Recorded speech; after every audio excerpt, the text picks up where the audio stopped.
Okay, we're doing another Dominaria pre-release event. Just getting used to the new set and exploring it. So I'm going to have to read a lot of the cards, since I don't know them all. But the set has been fun so far, so I'm excited to give it another try. Right, so the thing that immediately stands out, we have two Slimefoots, which are like really good, and we have this Teferi as well, which seems pretty solid. Let's sort by rarity and see what rares we have actually. So we've got Teferi. Blackblade Reforged is like absurd inevitability. Oath of Teferi. When Oath of Teferi enters the battlefield, exile another target permanent, so it flickers a permanent, and it lets you activate loyal abilities twice. I assume this isn't very good. Obviously, if you get it in play with the Teferi, you can't lose, but we've only got the one Planeswalker for this, so it's probably not very good. Grand Warlord Rada. Haste 3/4, that's already, like, very solid stat line.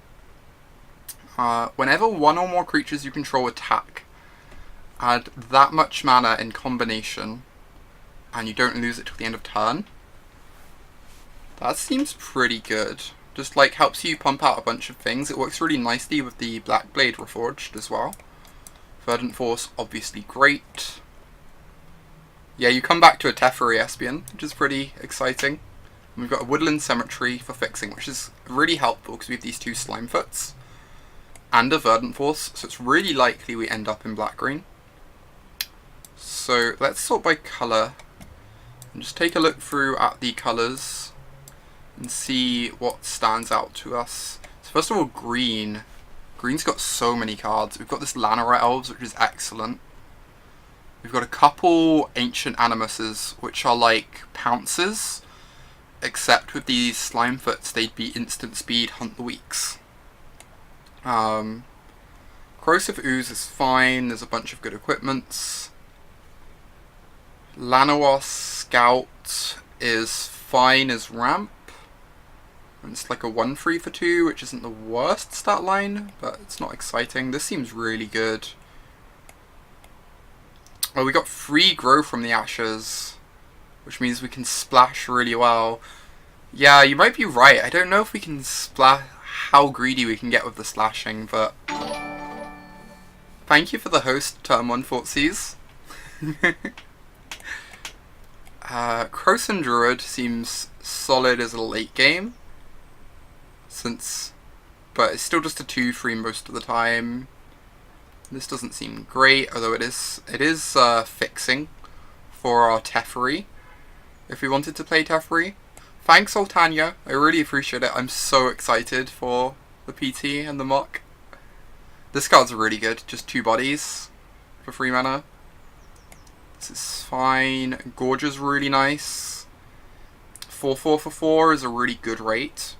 And then the late game, getting a 7/7 is also great. Primordial Worm's kind of whatever, but our green seems really good to me. Our green also seems really able to splash with the free Grow from the Ashes. So I think we're likely to end up in green. Let's take a look at the black now, because we got these Slimefoots. Ideally we want to be like base black-green, right? Teferi seems absurd, so let's just reread Teferi. So +1 is draw a card and mana ramp. And the -3 is Griptide, which keeps Teferi really safe. Yeah, Teferi seems really powerful.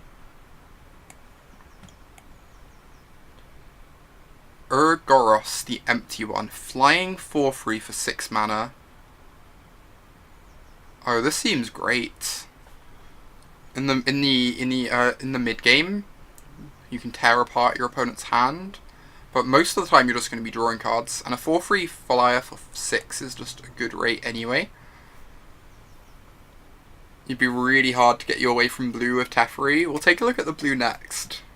Getting pretty excited about this black. The Eldest Reborn is such a bomb. You get to make your opponent sacrifice a creature, discard a card, and then you reanimate. So much value. The Omnivore is really strong with Slimefoots. This card is terrible. This is fine. The Knight of Malice. These first striking 2/2s can really dominate the early game, which is nice.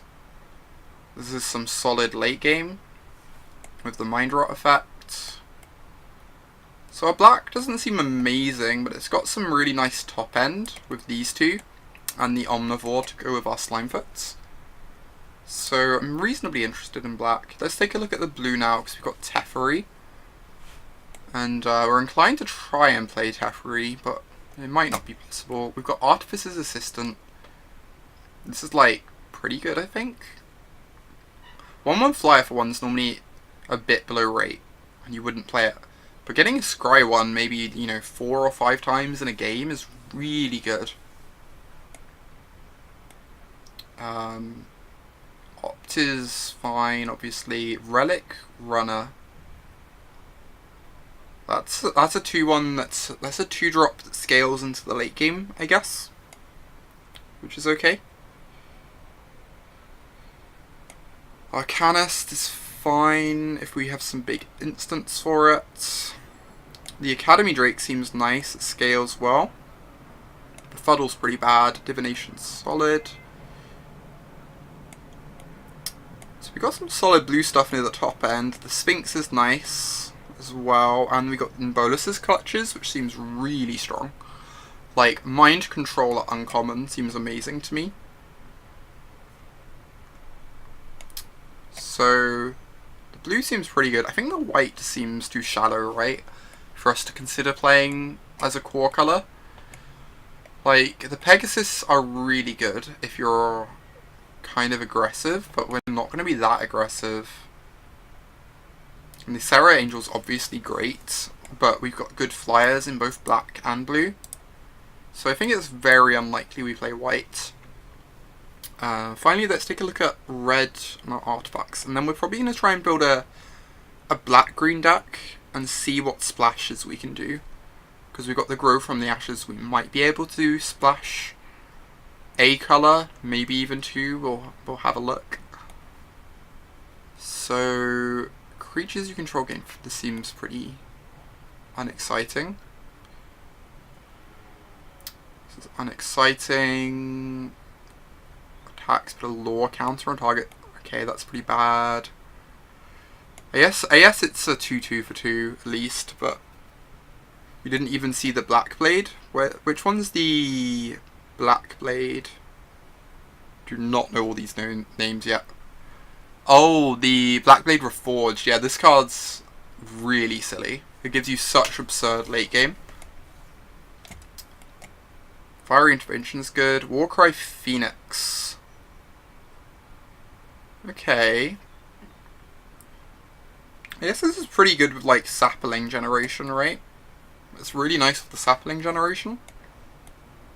Skizik is decent. Radiant Lightning seems pretty bad, except as a sideboard card. Alright, our red seems fairly weak. Red seems fairly weak. Obviously we have this Cowden Overseer, which is decent. And we have like some solid stuff up here, but I think the only red card we're like super interested in is this, and then we could maybe splash this at the same time if we were to do a red splash. Oh cool, Oltania. I probably won't look at it right now since I'm having to focus on a lot. But yeah, I think I agree that the Black Blade seems excellent. Memorial to Folly. This seems really good. Just like an extra piece of value off your lands is always nice. This helps fix. Doesn't seem incredibly powerful. Like, obviously you're down cards on it. But if we get really greedy with our deck, we might be able to get away with it. We don't have any of the 3-mana 1/2s that get lands, which is sad. Let's build black-green, and then we'll see what we can splash into it. Because we have a lot of really good black-green cards. Lanora Elves, we want the Ancient Amnemuses. As fight spells, Corrosive Ooze is fine. This could be fine. I'm just going to add stuff in that seems decent.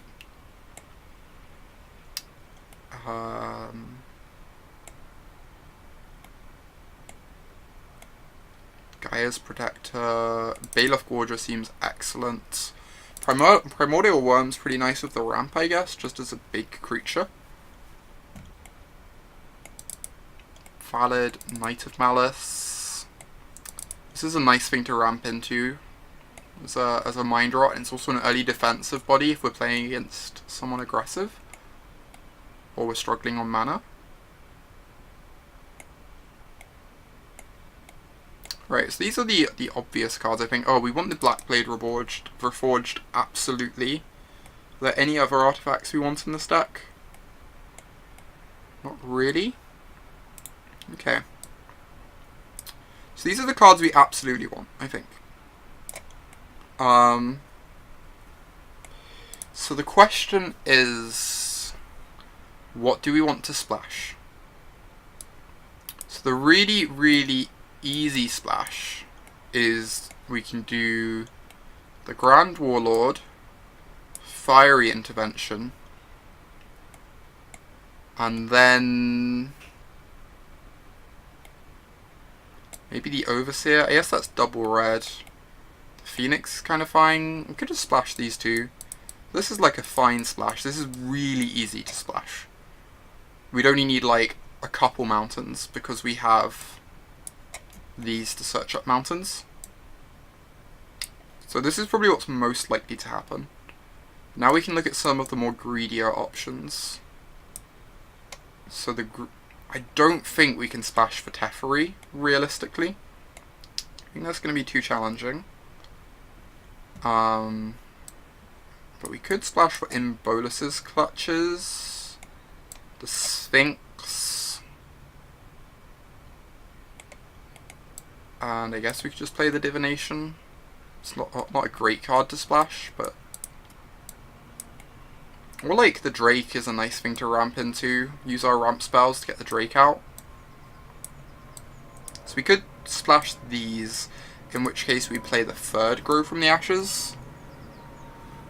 I don't really want to play the Compass as the thing. This card seems unexciting to me.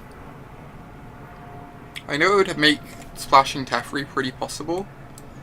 Like, splashing Teferi might still be possible anyway. Let's see what the mana looks like for this. I kind of want to see what it would look like for this deck. So there are some pretty great cards here. So we play a Woodland Cemetery, and we play the Swamp-esque land.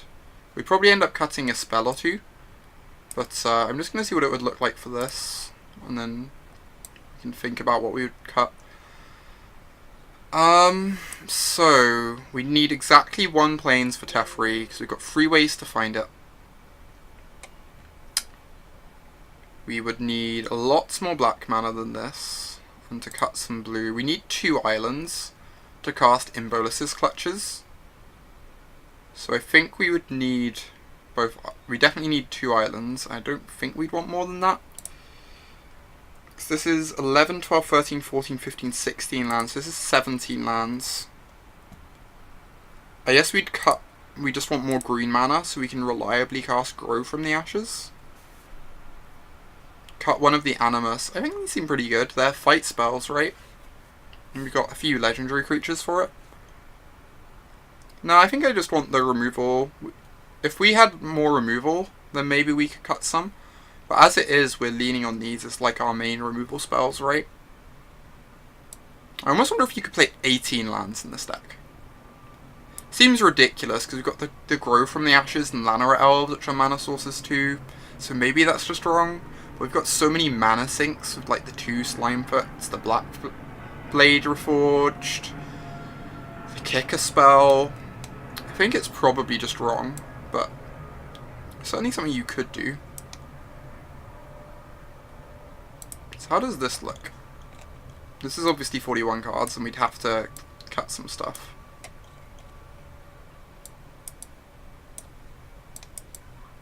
But we get to play the Teferi, which is exciting.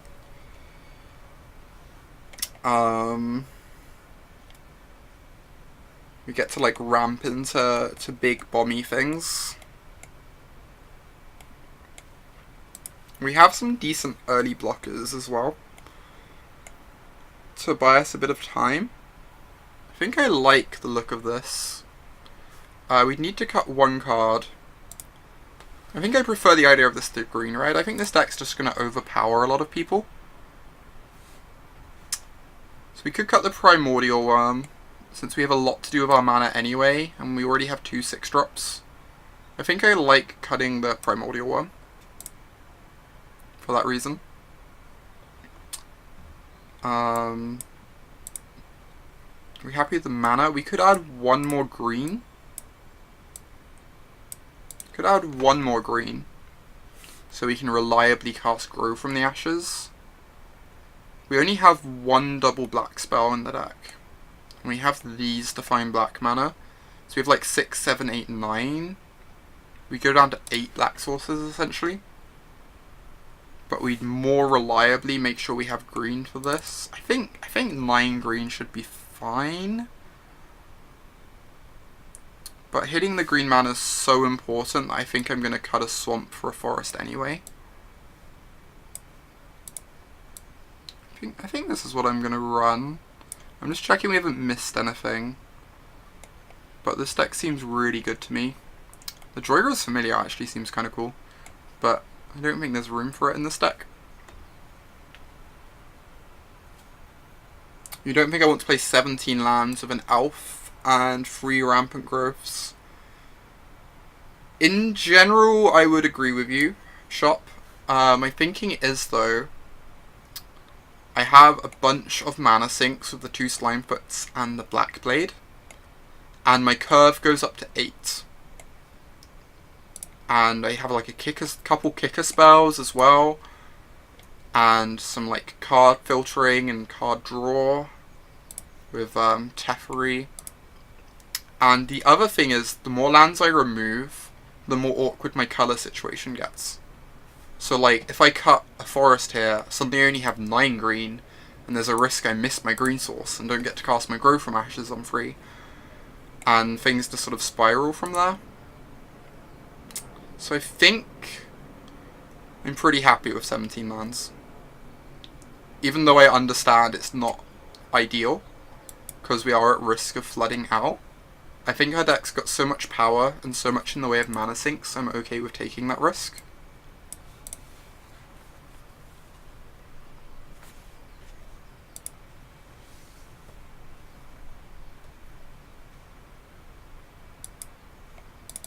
This is a very easy mulligan. Ooh, this hand's nice. We've got turn 3 Slimefoot. And Eldest Reborn on turn 5. Do I want this swamp? Kind of not. I really want to cast Eldest Reborn on turn 5. Why I've gone blue instead of red. I think the blue cards just seem really powerful. The mind control, I think, is excellent. Having a mind control even for 6 mana is just really strong, which was a big motivation for going blue. I think I'm going to bottom this. We have like a bunch of time to draw lands. And we kind of want our other colours anyway, if we were to draw lands. It's like obviously a bit awkward if it means we can't cast Eldest Reborn on turn 5, but we have Lanora Elves on the play. Could very easily lose this. Wow, they're gonna have 5 mana on turn 3. So that's pretty scary.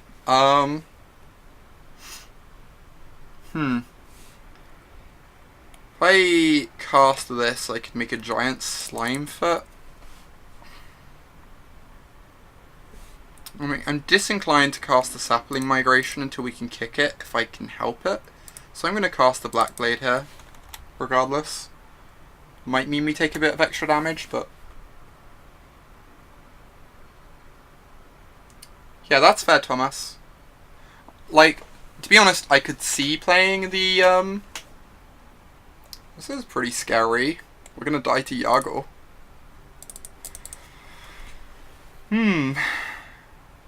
I guess I just cast Slimefoot this turn. Next turn I can go Grow from the Ashes Sapling Migration. And start chumping with tokens.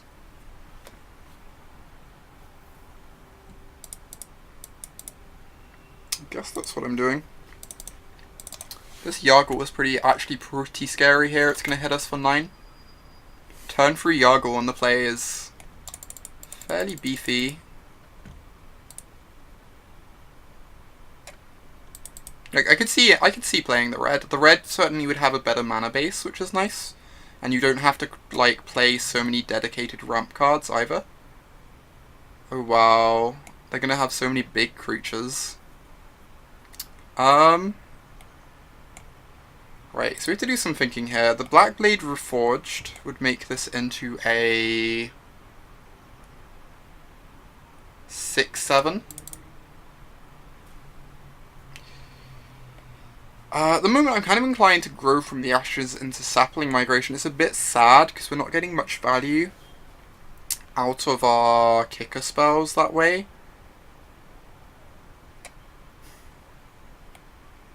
But the saplings get to chump Yargle for a little bit. Next time we can Eldest Reborn before our opponent's hand is empty. I think I'm going to do that. It's a bit sad not to get like full value out of these kicker spells, but fighting the elf and playing sapling, that could be fair, and then we'd get to max value the Grow from the Ashes. Or if they don't draw a creature, we make them Edict the Yargle, yeah. I could see that being better.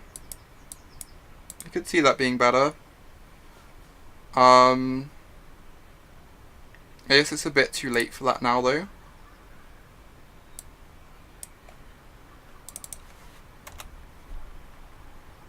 Right, just gonna swing with Slimefoot here, I guess. Have to like try and knock their life total down a bit because of this Jada's Torment. Try and make their critter a bit smaller.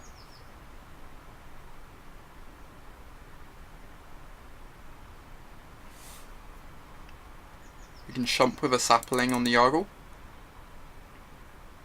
Yeah, I think you're right, Shop. I think it might have been better just to fight the Llanowar Elves and cross our fingers that we draw a land and they don't draw a creature.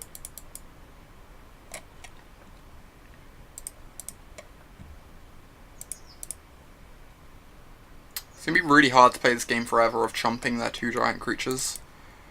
But at least the drains are pretty good against them when they're going to be halving their life total. Right. So we draw land, which is fine. Currently, Slimefoot would become, against +6/+6, become an 8/9. So we can make it a 9/10 and fight the Yargle. That seems pretty good to me. It means we're getting so delayed on casting this Eldest Reborn, which is a bit sad. Also, they have a bunch of mana up, which means they could kill the Slimefoot in response. Though, yes, the Slimefoot would already be dead if they had removal. And if they take the hit off Slimefoot, then their horror is going to be a lot smaller. So they might just have to chump with Llanowar Elves. I think this is our best chance. We equip this. Slimefoot becomes an 8/9.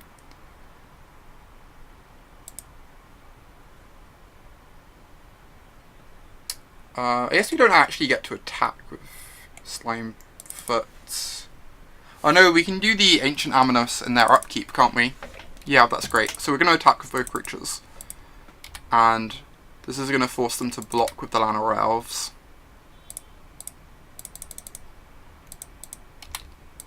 And they're going to block on this to get the largest. They're not going to block on this. They're not interested in getting the largest possible horror, which is kind of nice for us.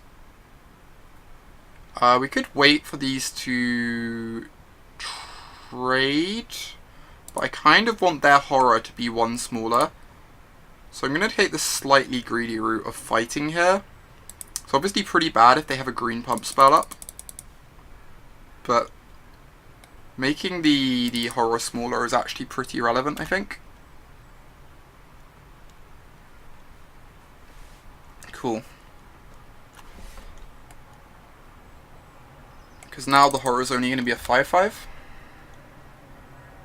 And they're on 4, so they have to block the Slimefoot next turn if they don't have removal. Yeah. Yeah, now they're at 4, which is great. Sadly, we lost our critter. But we get to do this, which is great. We can make them sack their 5/5. So it's like they didn't work for very much now. And we don't have cards in our hand, so they're losing a bit of value from this. Next turn we can get back our Slimefoot before they can reanimate it, which is nice. So obviously the fear is them reanimating Slimefoot and having something to pour all the mana into.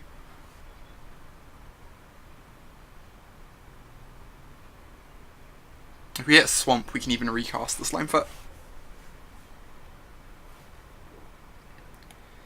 Ooh, 7/7. Well, we drew a creature we can cast this turn, which is nice.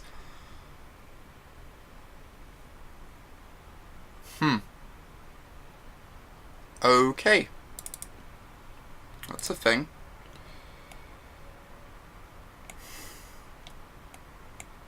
We cast the Llanowar Elf here. We can buy back Slimefoot.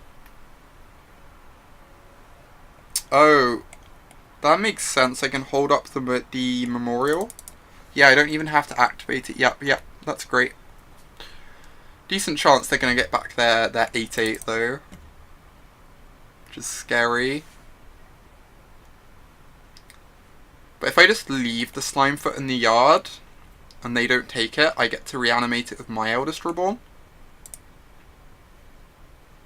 Which means I can immediately make 2 tokens if I want to, or even equip the Black Blade, make a token. Yeah, the 8/8 is reasonably aggressive for their mana base. You're correct. I could block here, so I don't die to a burn spell or a pump spell. I kind of want the 8th mana in play for Slimefoot. This doesn't have evasion, right? It doesn't have evasion. Not blocking is pretty scary. I'm also going to kill them fairly fast from here.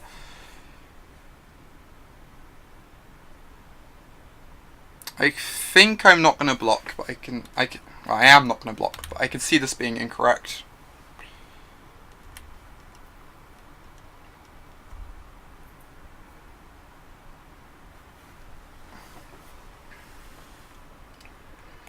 Oh wow, suddenly we are no longer pressuring them. Suddenly we are just trying to stay alive. Okay, so we're 100% reanimating Slimefoot. Yep, cool. We could reanimate Yargle, make Yargle giant with the Black Blade, but I think the Slimefoot's too good to turn down. Yeah, exactly, Shop. That's exactly, Shop. I agree. Seems better to me. So I can equip Slimefoot, so Slimefoot blocks really well. And then I can start making saplings to chump with.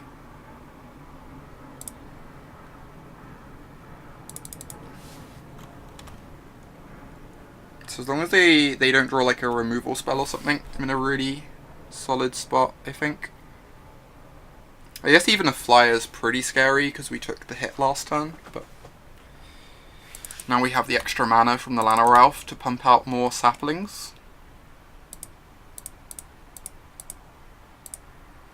And then next turn we can run out a flyer, especially if we hit a land. Yeah, we did not hit the land, so we can't play the flyer and activate Slimefoot, which is sad. I think I just kind of want to make more saplings. I can make 2 creatures though, and then I have pretty good blocks next turn. I guess I just make 2 creatures. If they attack with their creatures, they have good blocks.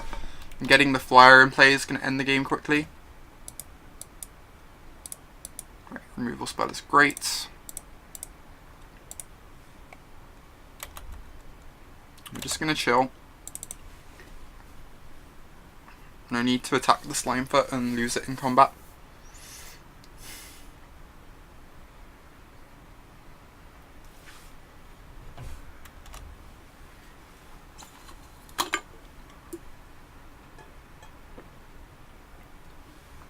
Okay, so if I quit my Cloud Reader Sphinx, it becomes a +7, becomes 10 power. I think I'm just going to swing with my Sphinx and not bother pumping it and start making more saplings.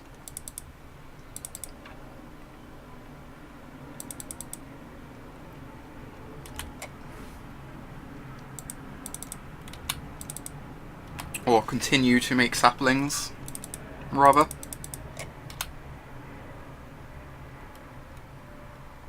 Opponent takes 3, goes to 11. Ooh, my target creature gets -1/-1, make a 1/1 sapling. So I'm just going to go ahead and make my own sapling in response using Slimefoot.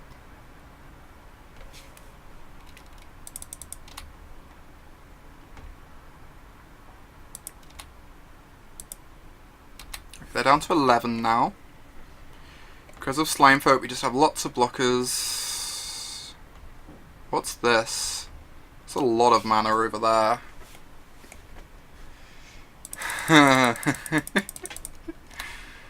Okay. We get to kill that with our Ancient Animus. So we're just going to go ahead and do that, I think.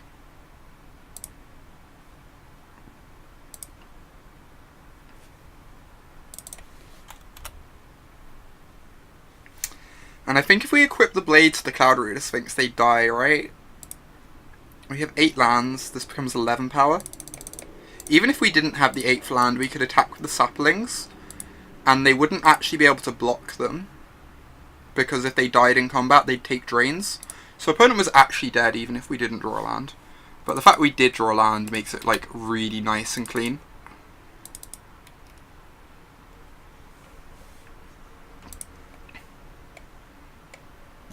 Alright, that went okay. Opponent's deck is, like, very similar to ours. Just, like, lots of ramp and big things to ramp into. I don't know if I want anything for this matchup. Like, a lot of our smaller creatures feel like they get outsized quickly. But at the same time, there's, like, not that many small creatures that don't have some utility. I can almost see bringing in the Primordial Worm just as another big thing. I don't know. Might just run it back.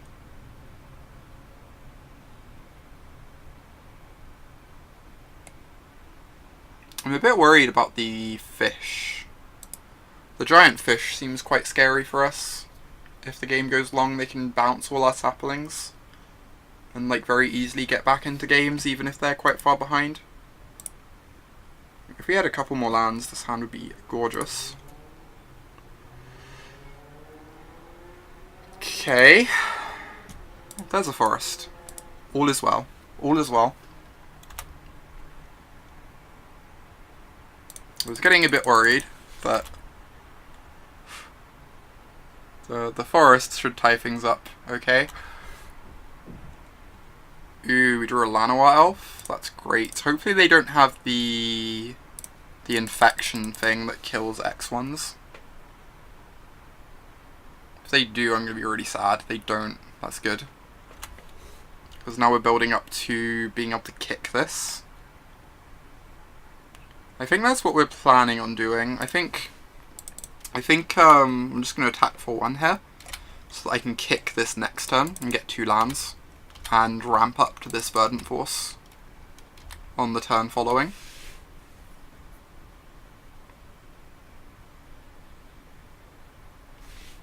Yeah, this is going to be great. This is going to be great. Ooh, or we can just do this. I guess we're just casting Teferi now. Yes, we're just casting Teferi now. I'm so excited. The Teferi dream is real.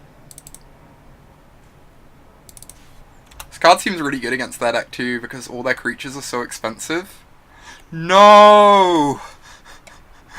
Max punishment.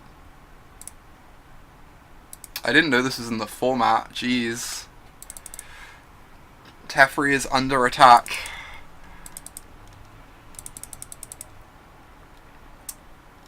If we hit a swamp, we can kick this next turn, I guess, which is pretty good. They get to attack Teferi down to 2.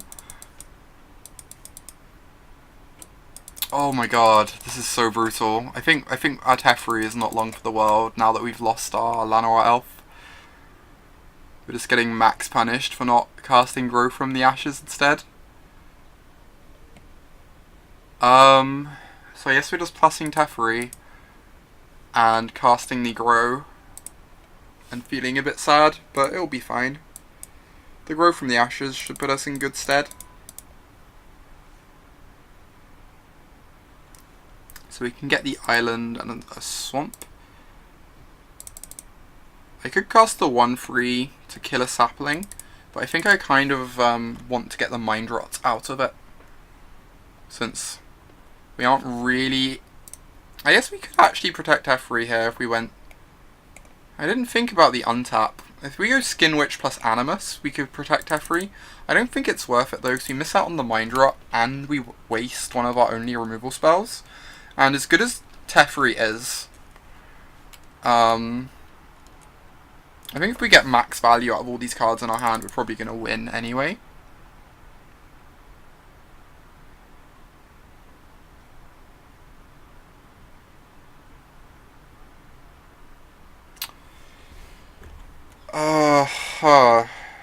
Now we're in some trouble. You wouldn't have 4 mana? You wouldn't have 4 mana then? Wouldn't I? I'd get to go cast this and cast this off of it. Yeah, Grow from the Ashes is sweet. This card is rude though. I guess I'm just doing this with Kicker whilst they only have 2 cards in their hand, and they sack this to draw 2 cards again. But otherwise I'm not going to get my value out of this. And then next turn I can cast my Verdant Force. Yeah, I guess that's what I'm doing. It's kind of a rough position now, all of a sudden, because they had their Verdant Force. But at least they have to spend their whole turn sacrificing their land to draw cards, hopefully. And we get to stick our own Verdant Force next turn, and the sapling can start chumping their Verdant. It's kind of sad this isn't legendary, so we can't kill theirs with ours.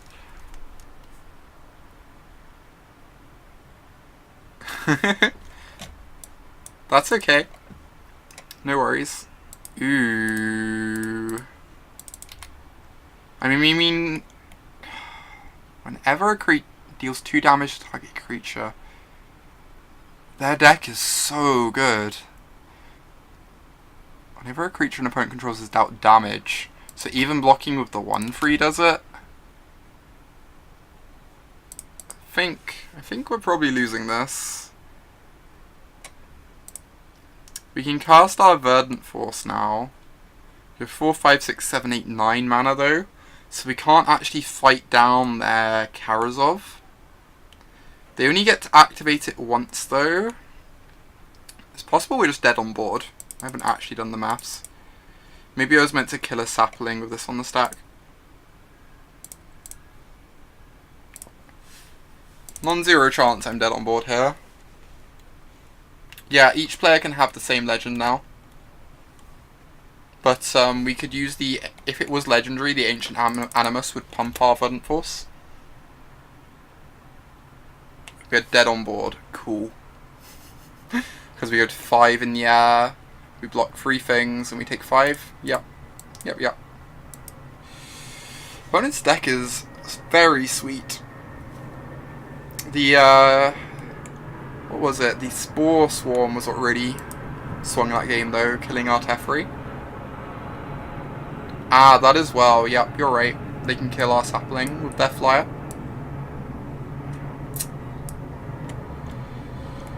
Right. I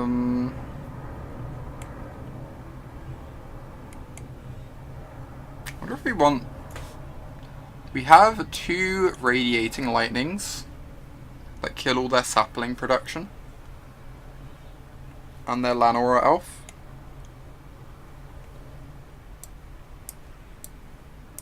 So I'm tempted to do this. And take out the blue and the white.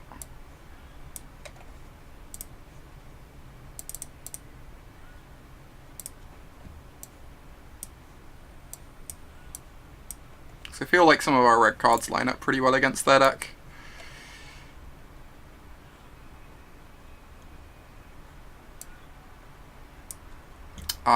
So we'd probably cut a forest here, add another mountain. We can maybe cut a grow from the ashes since our mana base is a bit less intense now.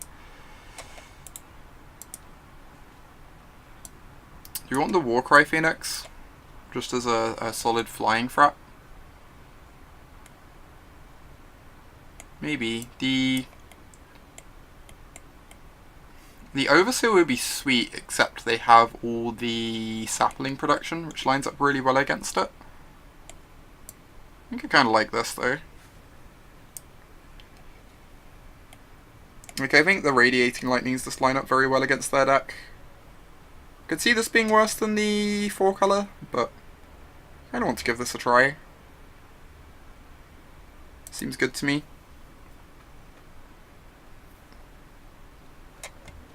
I get to go first. We get to mulligan this hand. Ooh, turn 1 elf. I am in for a turn 1 elf.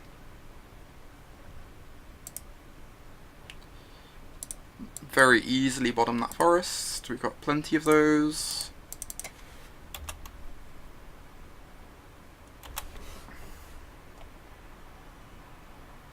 Alright, they did not have their elf, which is nice. I guess we're spending this turn finding our swamp for Slimefoot. It's a bit sad not to get 2 lands out of this, but probably fine. We just want to get Slimefoot on board and start making saplings.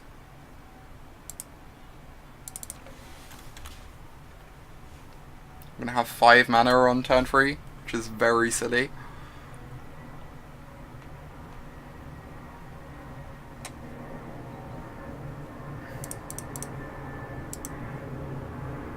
Right, I too can make saplings.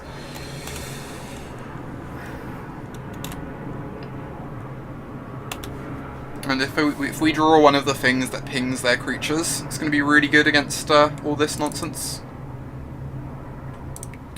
Ooh,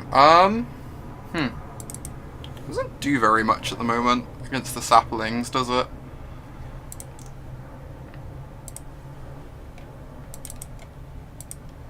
Like, making them sacrifice a sapling sounds so unexciting to me. I might just spend my turn making a sapling with Slimefoot.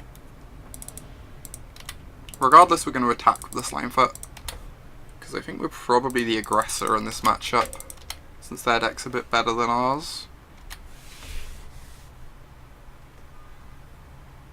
I guess we'd still get to make them discard and reanimate something. We don't even necessarily have anything in the yard to reanimate, though. I'm going to wait on this.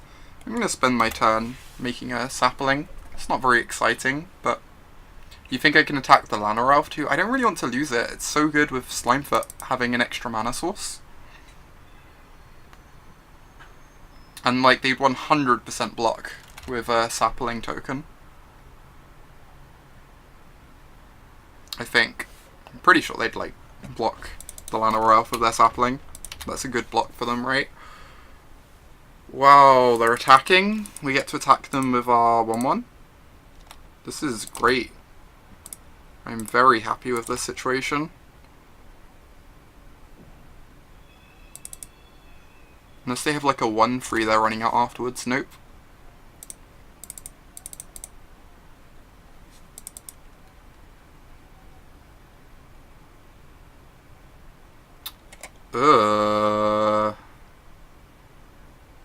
Target creature gets -2/-2 until end of turn. But because they sacked a sapling, it gets -5/-5. Okay, that makes sense. I think now I'm going to run out the Eldest Reborn. Obviously making them sacrifice a sapling is pretty unexciting.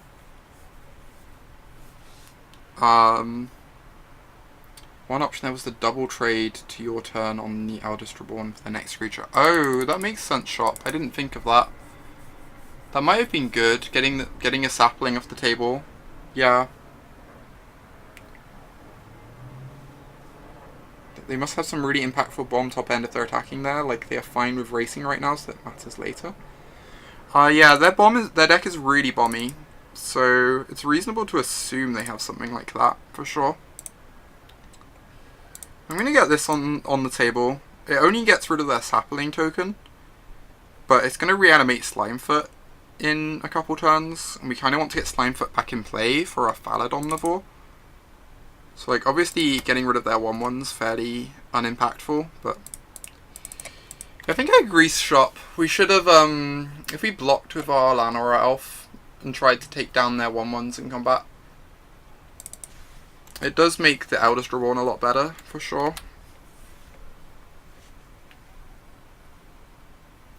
Oh, they have the... I'm pretty sure they have the thing that makes saplings at instant speed here. So I'm only going to attack my sapling, and I'm going to keep my Llanowar Elf back, because I don't really want to lose it in combat when we're getting back Slimefoot next turn. Because the extra mana source could let us create an extra token next turn. If we're missing out on 1 damage, if they don't have the sapling creation thing, but that's fine. And if they do have it, it's much better for us this way. Okay, they didn't have it anyway, but I think it's still fine not to attack there with the elf. Please don't have Verdant Force. 7/6. That doesn't even have Trample? Huh. Alright. Get back Slimefoot. Play our land. So we can make 2 tokens. Can we attack with this? If they block it, we can make a token, sacrifice the elf, sack a sapling, and we eat their worm in combat. So I think it's fine to attack. We'd lose the Llanowar Elf, but I think that's fine. If they don't block, we obviously get in a bunch of damage, which is nice. Hope that worm enjoys eating saplings. Oh my god. So yeah, we get to eat this worm now, which is good for us, I think. So we make a sapling.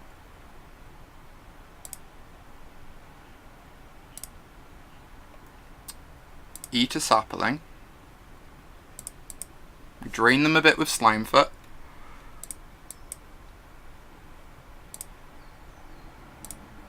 We eat another sapling. We eat the Llanowar Elf. And then their worm dies. And now we just have like clear dominance over the board. Oh boy, Verdant Force time. Fun, fun, fun. So we only get to activate Slime for once here.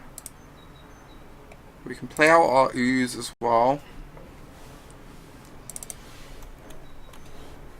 So this is still fine. We can't attack with the... Yeah, I retract my former statement, Shop. We can't really attack with this. I guess we can. No, we can't. We'd be 1 mana short. I don't want to sack my Slimefoot and just like trade off of this. That sounds bad. Next turn we can make this larger than the Verdant Force and fight it in combat, potentially. For the time being, we're going to make chump blockers forever with Slimefoot. Except when we chump block, we drain them, which is really good for us.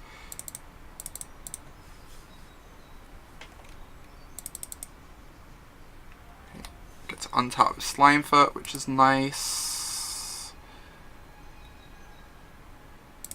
Land is good because it lets us activate this twice. Right, can we attack with the Omnivore yet? So if they block with Verdant Force, we make a sapling, sack a sapling, and the ooze. Which seems fine.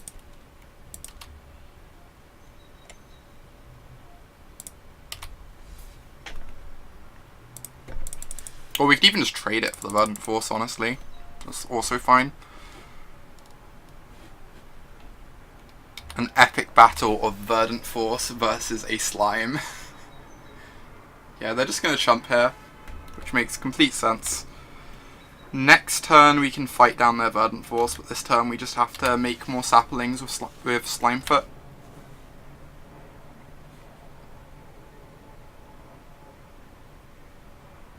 Oh, 10 mana. This could be one of the big kicker things.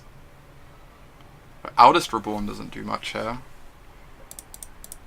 So we get to make a token, and we can sack one of the tokens to this. I guess I didn't need to do that at that point. I guess it means they can get their Verdant Force back, so we can't actually kill their Verdant Force for a little while. Otherwise they'll reanimate it.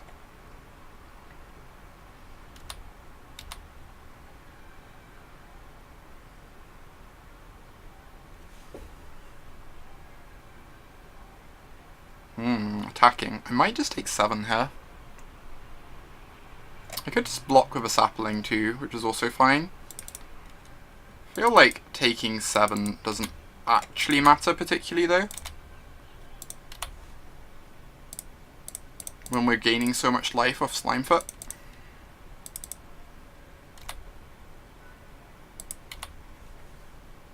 Oh wait, it's legendary. It's pretty awkward. They can reanimate our Slimefoot. Okay.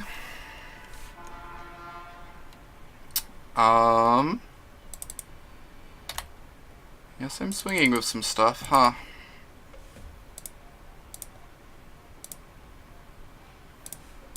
If I trade off some sapling bodies, that seems fine. Since I'm just going to be making more anyway.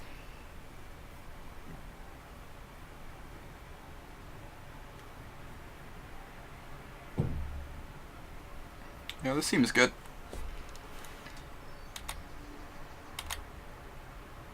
They take 2 because of the Slimefoot drain. And we're just going to pass the turn. We're probably going to have to discard our Slimefoot, but we can kill it later on with our Ancient Animus, so I think that's fine.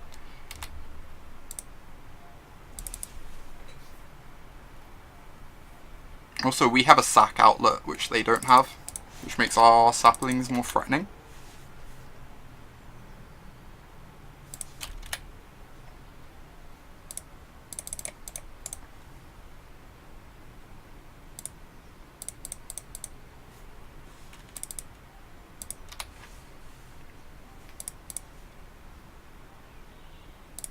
Alright.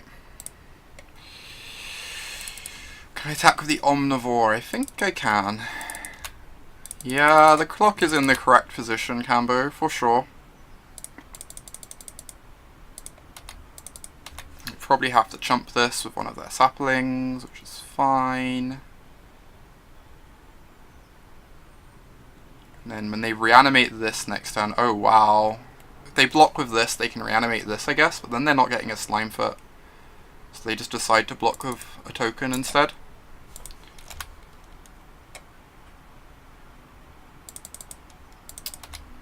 Once they've reanimated the Slimefoot, we get to kill it with Animus.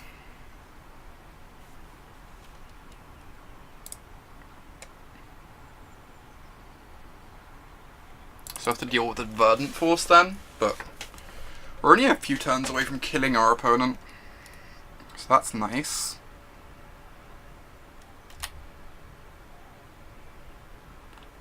Yeah, it's looked somewhat grindy for sure. Especially, like, this match has been absurd in that regard. Right. I'm just going to activate Slimefoot twice, because then if I draw a land, I can Ancient Animus plus 2 activations. That's pretty good. Oh, we can't cast that now because of how we did things. Maybe we still just want to cast that anyway rather than Ancient Animus. They get a couple extra tokens, but I think that's fine. Yeah, yep. Yeah, I'm just going to cast this now.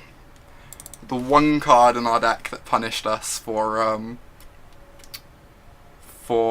not Ancient Animusing instead of making a token.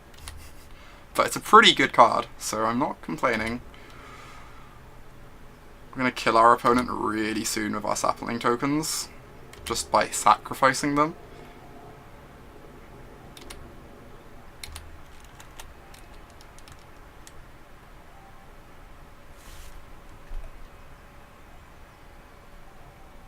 What is this game? This game's just never going to end.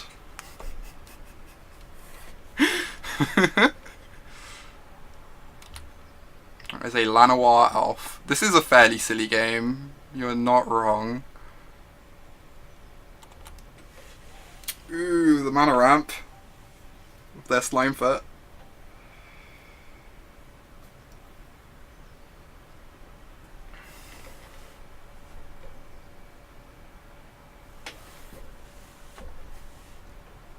Attacking with their saplings, so they can like drain with their Slimefoot. Makes sense.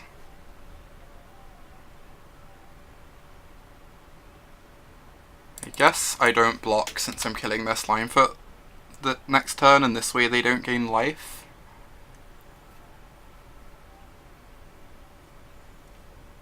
Right.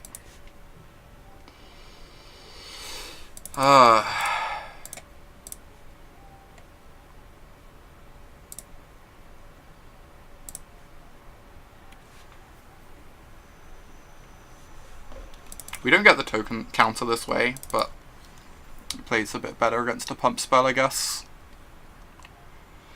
Punished for not waiting till end of turn. That's so sad. Alright. I get to make 2 tokens at least. I think we might be losing this now. That counter spell. We got max punished for not just doing it end of turn.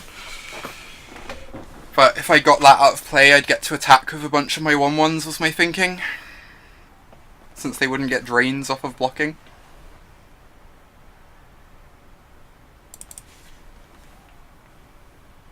Magic the Sapperling. Yeah, pretty much. Ooh, a flyer. We're not allowed flyers. This game's fun. I also only have 2 minutes left, because I've been talking too much. Yeah, we can still just win by draining them. We have the sack outlet and they don't, so I think we still just win next turn. So we have 8 tokens and we're going to make 2 more. Oh wow, they're attacking with a Verdant Force.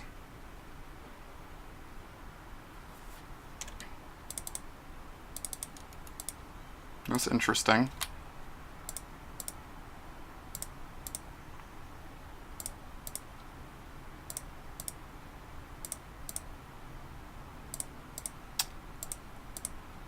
Guess we do this. They could have the thing that pumps creatures, but I think we're just dying to that anyway.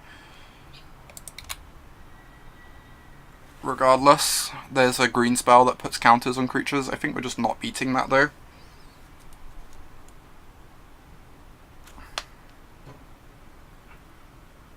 Since the blocks we'd have to make to play around it would be so bad for us if they don't cast it, so...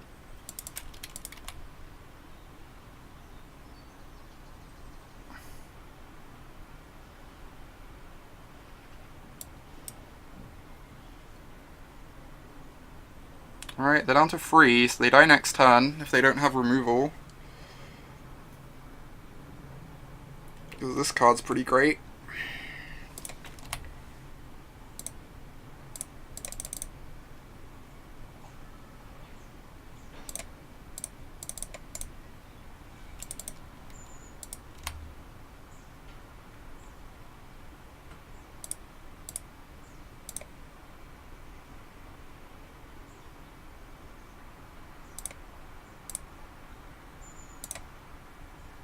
I like how there are 2 different sapling arts depending on where the saplings are coming from.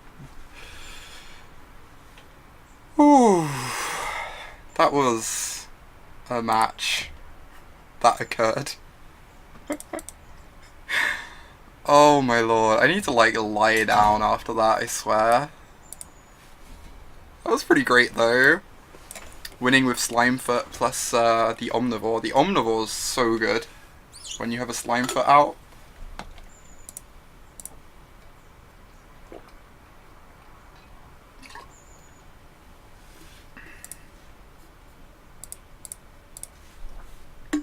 Awesome. We're now 1-0. This sweet 4-color deck. We brought it into Jund in the last round, but we have cast Teferi already once in this league, Cambo. Also, like, how can we not play Teferi? It's so exciting. Because of free Grow from the Ashes, the mana in this deck's actually pretty good.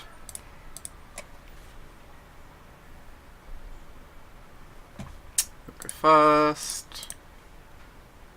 I will keep this hand. Turn 4 Eldest Reborn is really strong. Hopefully we draw something to do before then.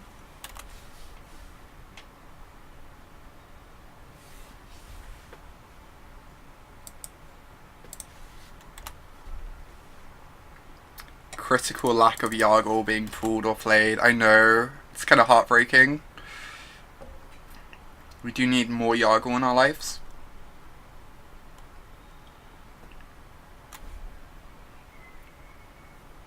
We actually had Yargle cast against us earlier, and it was surprisingly terrifying. Ooh. I have to do some maths now. So if we cast this turn, we got to 5 mana. Next time we have 6 for Eldest Reborn. I think I'd rather wait on this, though. Next turn cast Eldest Reborn, turn after cast Grow from the Ashes to guarantee we have the mana for Verdant Force. Sorry. I'm tripping over my words a bit. Critical Yargle is actually just solid. I know! Like, everyone's memeing about the card, but it's still like a solid C, right? Just like a 9/3 is so big if you kill their blocker.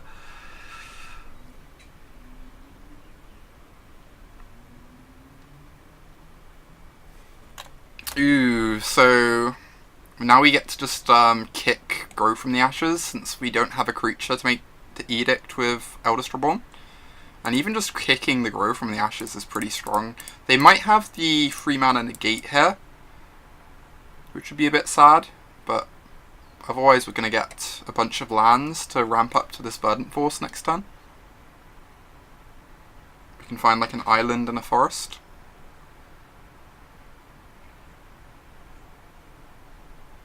They do have the negate. Oh, Syncopate. Okay. It's pretty good too.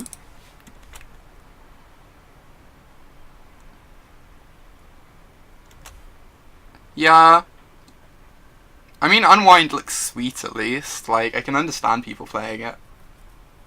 But I agree it seems a bit awkward and sealed. It's not too sad that this got countered, because we can still just cast our cards naturally, because we've got enough mana. We've got like 7 mana, and we only need 8 for this.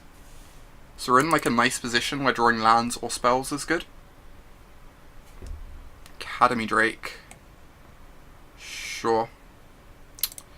It's a pretty unexciting thing to potentially have to reanimate, but I'm just going to cast this now. I want to use my mana. Especially with the Verdant Force coming down, getting rid of a flyer seems fine. And reanimating a flyer seems fine.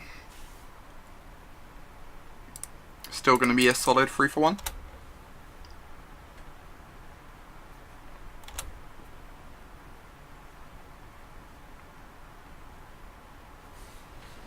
Now they discard a card. They can't discard a creature because then we get to reanimate something better than the Drake. Still don't have the land for Verdant Force. There's the thing that makes 3 saplings at instant speed. It's inclining me not to attack here. So I really don't want to lose my Llanowar Elf. Also, I should have played out the island by now, but I'm just not going to get in my 1 damage here. I want to cast Verdant Force next turn. So losing it in combat to the instant speed saplings seems kind of rough to me.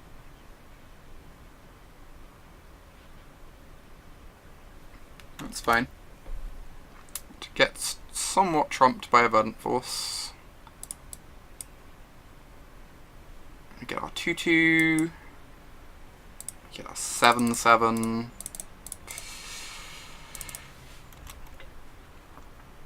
Verdant Force is excellent. We're flooding out a bit, but we played some very powerful spells this game. So I think we're going to be fine. No, my Verdant Force. So rude. I guess we take this here. I don't really want to trade off my flyer quite yet, if I can help it.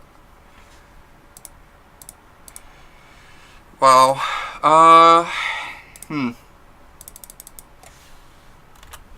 If I attack with my flyer, I can still block with an ooze. Guess I'm doing that.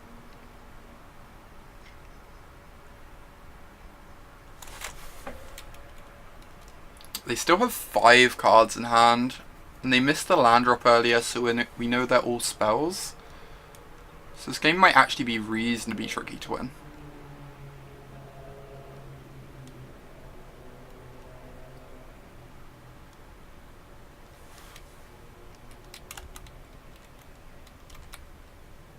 I'm very happily going to trade off an ooze with a knight here.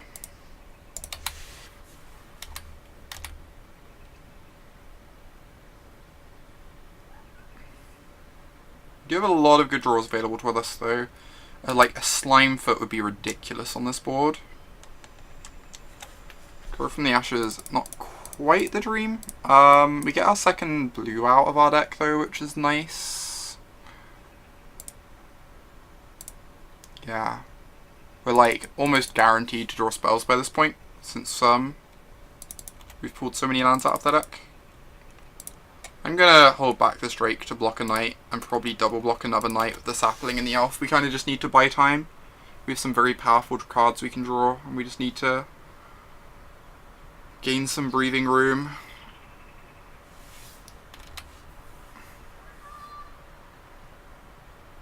Jeez. Get to tap down our Drake.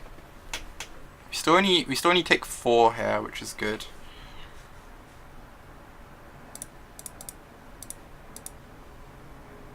So we can take down a knight.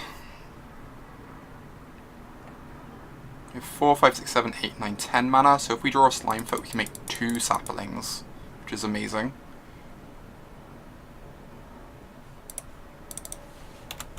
Okay. So even if they have a historic spell, we're not quite dead yet. And if they don't, we get to block their 3/2. Okay.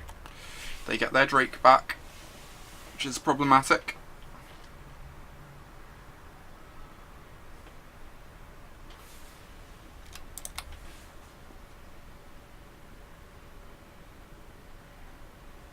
Hey friend, you might be a bit too little too late, but you can certainly try your hardest here. Make 2 tokens. So Slime Foot can block a 2/2, the tokens block the 3/2s, and then we die. Is what probably happens here.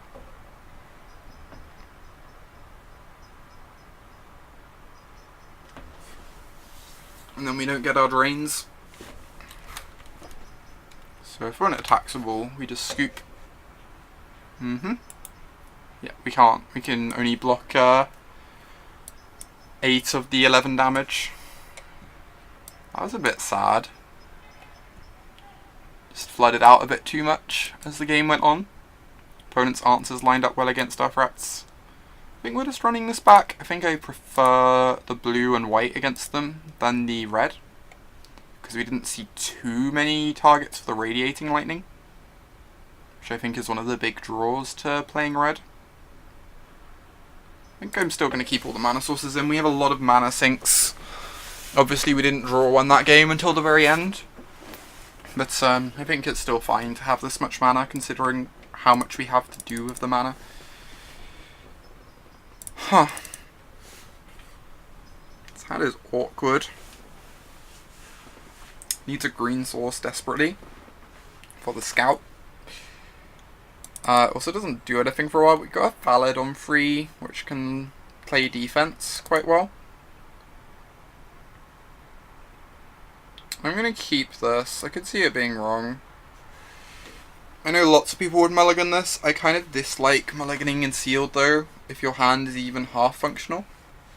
And with the Valid on free, we have like a bit of defense to keep us going. And then once we draw a forest, our hand turns online a bit. So I think this is a fine keep. Yeah, now we got the Slimefoot, which is a really nice payoff once we draw a forest. So once we draw a forest, we're in a pretty good position of this hand, I feel.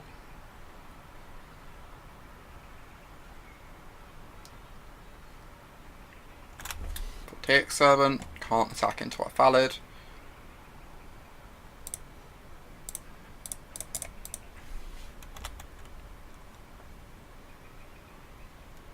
Which is good for us.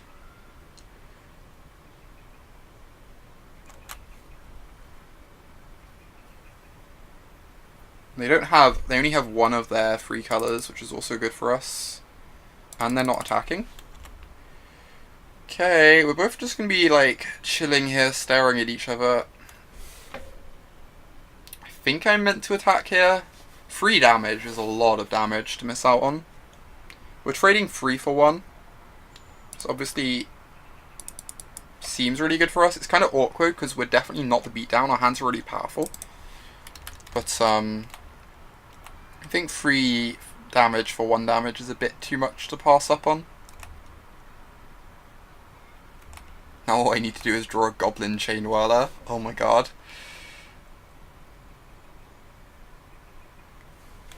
Alright, gonna take 1 here.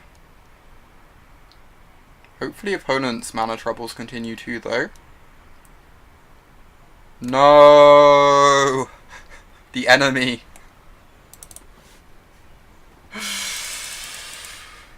Oh boy. Things just got more tricky. I think I still attack and trade 3 damage for 1 damage. Obviously this looks really bad at the moment. That's, you know, I kept this Freelander with no forest, and we haven't drawn a land. But the thing is, most 6 card hands, if you don't draw a land for 4 turns, you're gonna lose.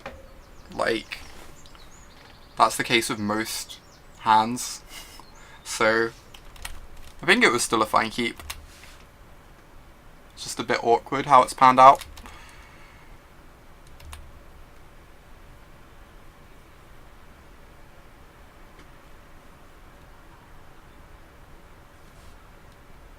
Yeah, I think it was a very reasonable keep. As defender... Oh wow. So, we still just have a 0/4 that can block. That's okay for us.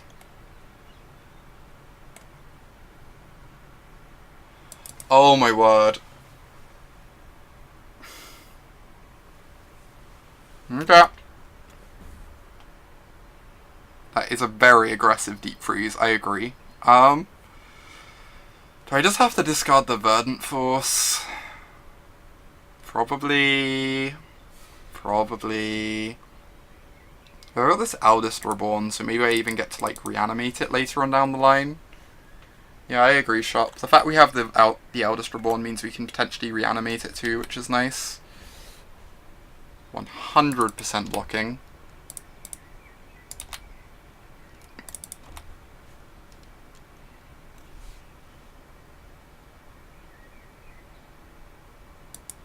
Alright, Forest, this turn. Please, one time. Yes! Okay. Now we get to cast a Slimefoot that blocks pretty well. If they exile the Slimefoot, that's pretty sad times, but gonna go for it. Blocks their 2/2s too well. Isn't it a bit greedy to play the 4-color and not just 3? For what it's worth, the islands and plains would probably have been swamps. If we weren't playing the plains, it would be either a swamp or an island, so it wouldn't have actually affected this game. We actually have 10 green sources in our deck. We have like 9 forests and another land that makes green too.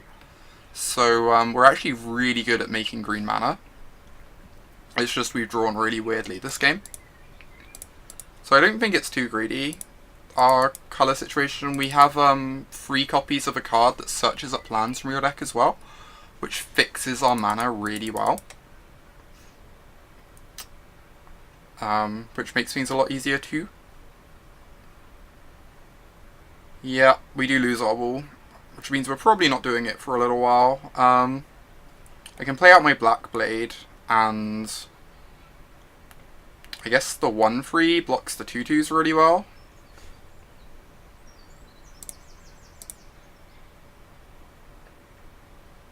I'm going to play out the 1/3 and my Black Blade.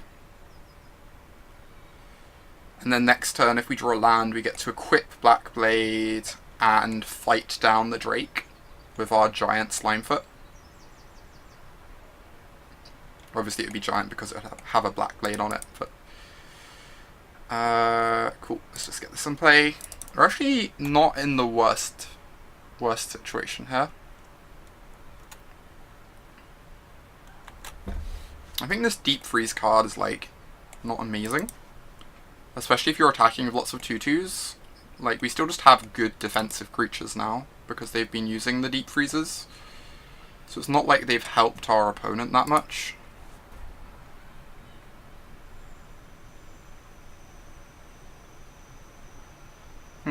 Decent chance they have a counterspell in hand.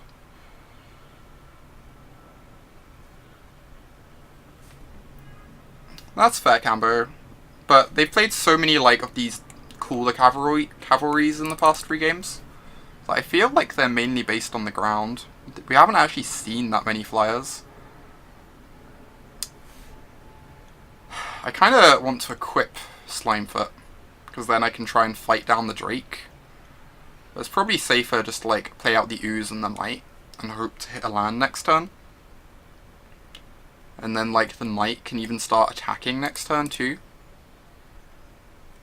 Does this have Defender? Does it become a 4 power? Yeah, we're not attacking here. I'm just going to cast my my critters and pass the turn and hope to hit the land next turn. So we can go equip plus Ancient Animus.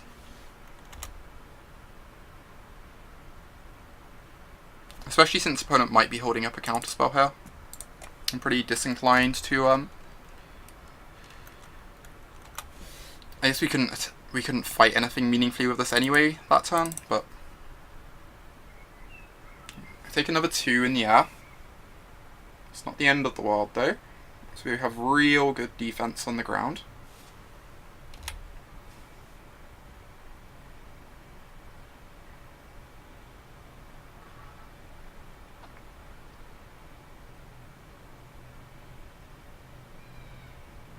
Yeah, for sure, Cambo. I agree. Ooh. I mean, it still isn't the scariest thing. Our ground is so gummed up at the moment that, like, I kind of want to cast the Eldest Reborn now, but I'm probably just meant to equip and try and fight this down. It's probably, like, the safest thing to do. Especially if they have a counterspell. It plays better against that too. So we can equip our Slimefoot.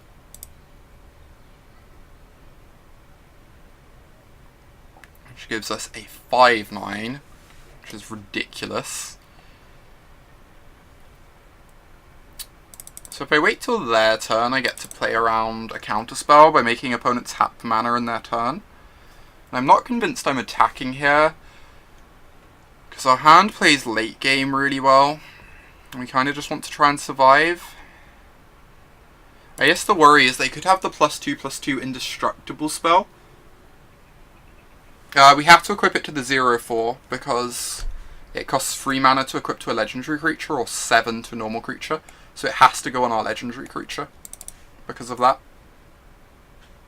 We haven't seen the +2/+2 indestructible from our opponent yet. In fact, it could be in their deck, though. It almost makes me just want to cast this. Our legendary sorcery is historic. I don't actually know Shop. Okay, that makes sense. I'm just going to pass the turn here and hold up the Ancient Animus. I think it's fine just to be patient with it. And potentially eat into our opponent's mana a bit. So we're attacking for 2 here. I think I fight now. If they have the indestructible spell, it's unfortunate because we're going to take a bunch of damage. But, oh, the thing I didn't think about is there's the 5 mana instant. Okay, I'm just going to let this through. I'm going to go to 4. I think going to 4 is fine. There's the 5 mana instant, so I kind of want opponents to tap some of their mana on their turn before I cast the Animus. And I can do it on their end step. Yeah, and now I can kill a Drake now, untap, kill the other Drake, I guess. So we kill this Drake. Make our Slimefoot into a 6/10.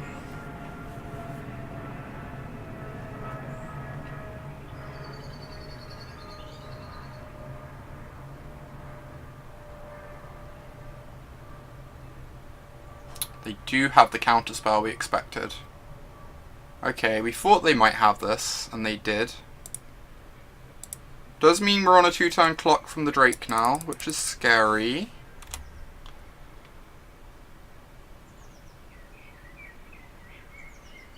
Certainly quite scary.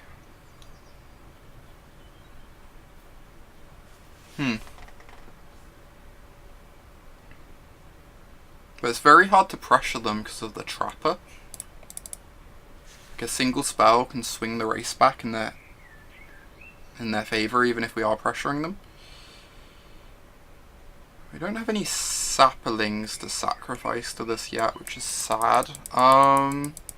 We have to kill a Drake this turn with the Animus, or else we die in the air next turn.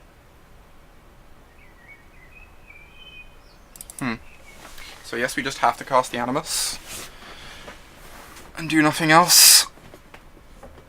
This game feels like it's slipping away from us.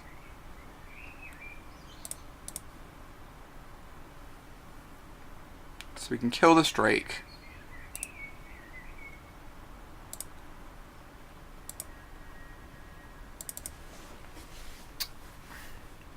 So what attacks do we have? Because what we could do is cast the other Slimefoot post-combat to give this like pseudo-vigilance and try and push some damage.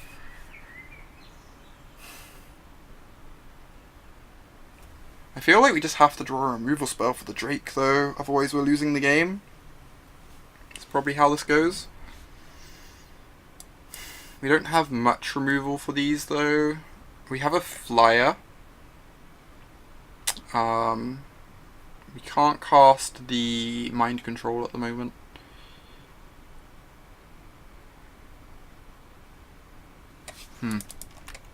They have 4 attackers, so if they get to tap one of our creatures down, they get to hit us for a bunch. I guess this can't attack anyway because of the deep freeze. I'm going to attack with my Knight of Malice. They can double block it with the 2/2s, but at least that gets a creature off their side of the board. And if we get damage in, that's good for us.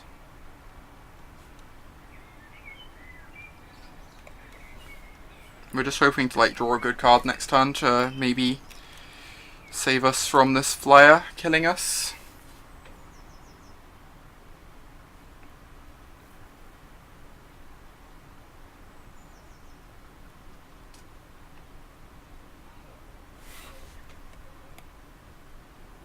Yeah, this gives it Defender. Okay. I forgot about this giving it Defender. That makes sense.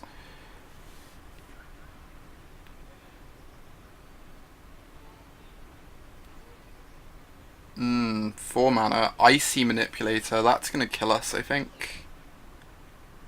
Yeah, it's gonna kill us. They get to tap down something with this, and then Icy something else. And then we die in combat.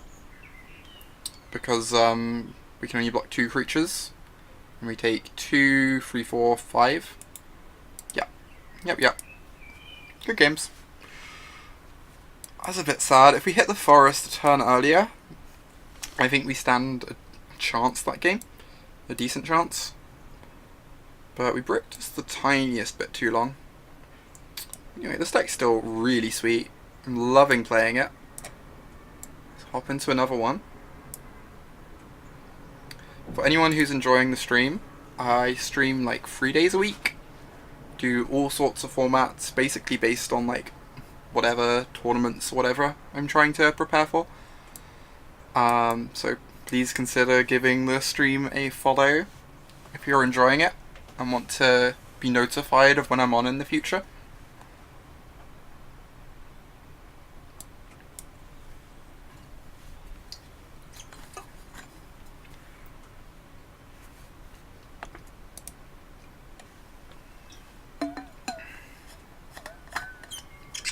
Okay, we would like to play first.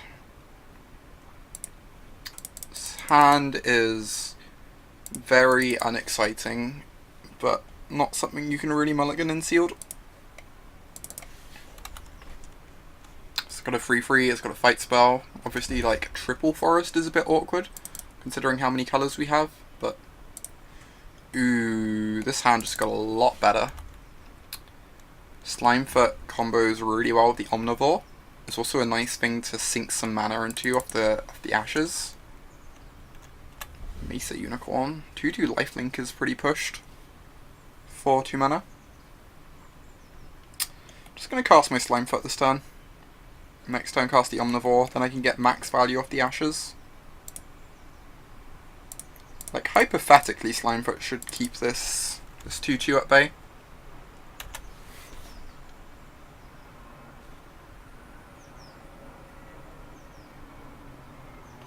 Ooh, 2/2 is going to become big, which is fine.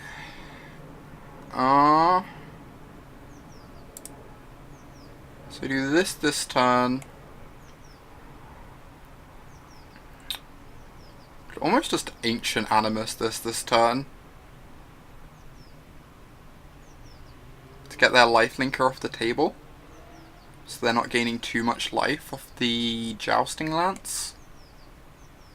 I kind of want to have 2 lands off this because it makes my Slimefoot better. You'd probably just pass with the Animus up so you can kill it when they equip it. Yeah, that's fair. And just not bother casting this yet, and then we can get max value next turn. Yep, I agree, Shop. I think that's the best plan. I think that is definitely the best plan. Awesome. So now we get to go Animus, Slimefoot fights your Unicorn, and suddenly we just have a huge tempo swing that's going to give us plenty of time to grab lands with our Grow from the Ashes.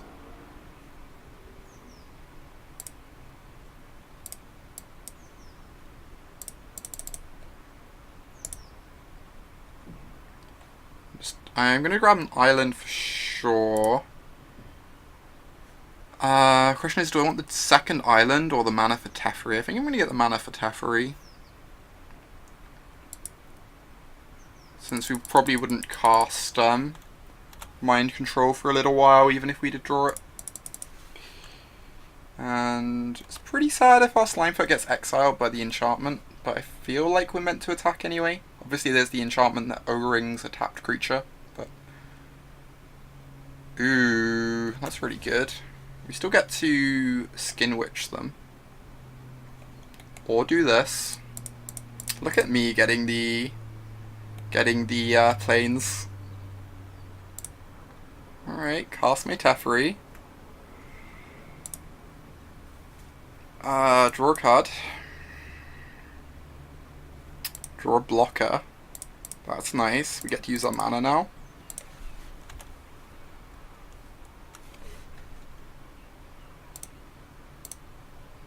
This is great. To everyone who doubted the Teferi Slash, I present to you.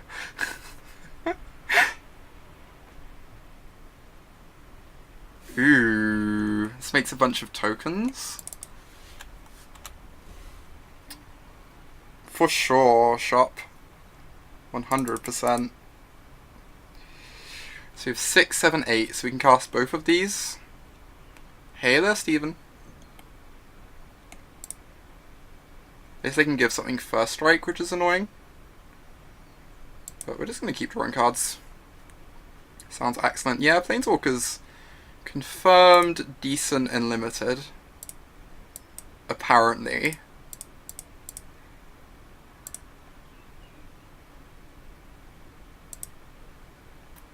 Obviously we could wait a turn to get their final 2 cards. But I think this is still pretty great. This is the best thing they could do with 6 mana, so I kind of just want to use my mana. Memorial to Glory and a Skittering Surveyor.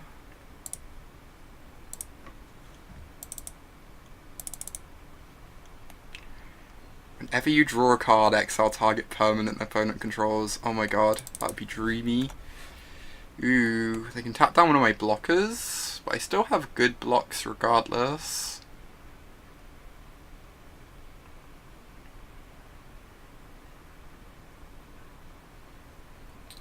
Kinda just want to keep drawing cards. Like, I could put this on top of the deck to try and time walk them. Drawing cards is great. I can rebuy... I can't actually rebuy the Slimefoot and cast my blocker, which is annoying. So I only have the 2 black sources. I think I just want to cast my blocker. Oh, it doesn't go on top? 3rd from the top. Jeez, you're right, Cambo. I should read my cards.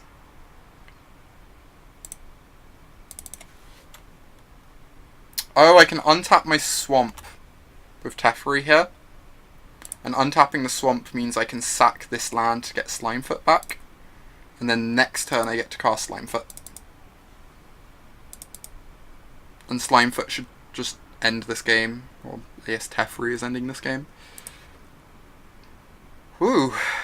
To all those who doubted the Teferi Splash, I'm just going to run this back.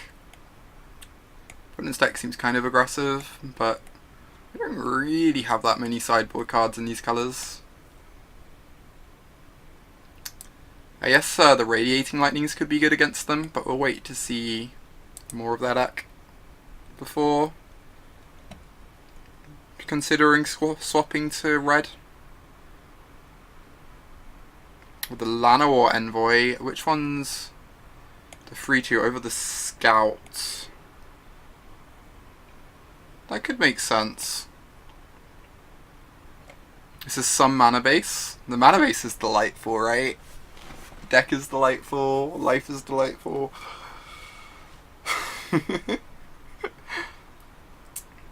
Yeah, having 3/2 for free might be better than the 1/3. No, I'm assuming like a Mardu deck is reasonably aggressive, and we saw some 1/1 tokens from them, but you might be right. Sounds nice. We have, Scout is basically horrible. Yeah, that makes sense. Hey there, Kendra. Hope you're doing well. Ooh, this is like the weird ponder thing. We'd happily pay 6 for Teferi, yeah. AS boarding in the Scout is probably good instead of the 1/3.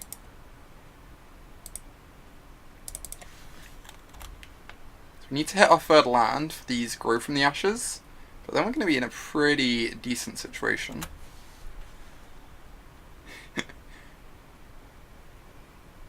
Hey, Awake is a good standard to try and reach.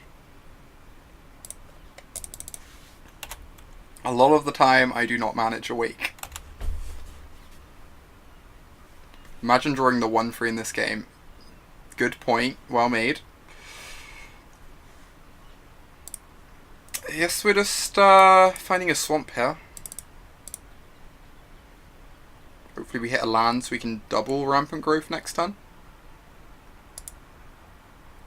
If not, we get to cast a decent blocker of some description.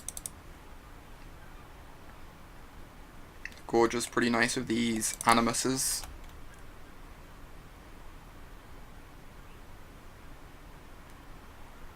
Okay, Stephen, I found a bunch of these games are going really grindy, but I've also had a few where I just get run over. So I don't know, I'm pretty unsure as to how many 2-drops. Oh wow, Kendra. That sounds so rough. Kinda want to grow from the ashes here. We take 7, which is pretty scary. We're on top with 7 mana though, and we get to go Gorger plus Animus as like a baseline. And if I hit another mana, I can like... I almost just want to cast the 4/4, so I don't fall too far behind. There's the 4/4 blocks there, 3/2. Yeah, I think I agree. We just have to stop the bleeding, right? That makes sense, Stephen. I've probably just played against the first striking knights too often. I've played against them so many times in like the 7 matches we played so far. And those first striking knights put on a lot of pressure. But I could see it being the case that the format just isn't very aggressive at all. This is nice. This is a bit of a breathing room. Although you do get a plains for potentially some removal. I don't think I want to block, since this is keeping this at bay. And it's pretty good with our animuses too. Could just trade, but... I think I'm gonna take this. Having the 4/4 in play sounds useful. Because now we can spend a turn doing this. And Animus to fight.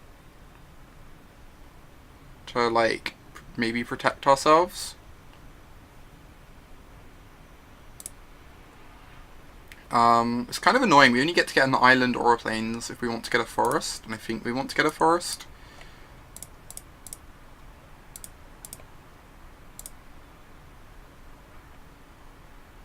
So we get a forest so we can hold up Animus. And I think the mind control is better than the Teferi at the moment, so I'm going to draw the island. I think the mind control is a better draw than the Teferi, so I'm going to get the island for that reason. Now I just have my pounce held up for if they go to kill my Gorger, then at least I can trade it with their Gorger.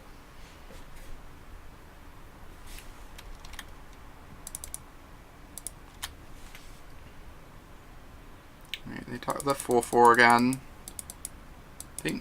I think I offer the trade. If they have a trick, I can play over the top of it. Even if they don't, I get to play a 3/3 that blocks the 3/2 okay.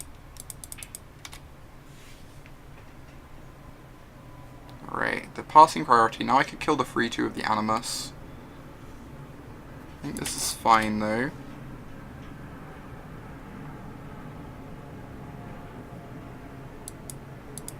Lanor Elves, sure. We need nothing too good as a follow-up, but awesome. We are being spared. Another grow from the ashes. So we have 7, 8 mana.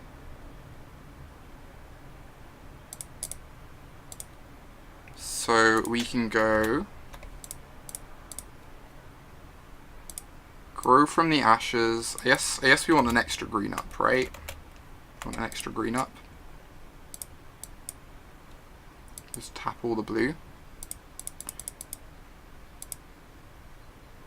Yeah, we punted with the against the pounce earlier because it just worded so bizarrely.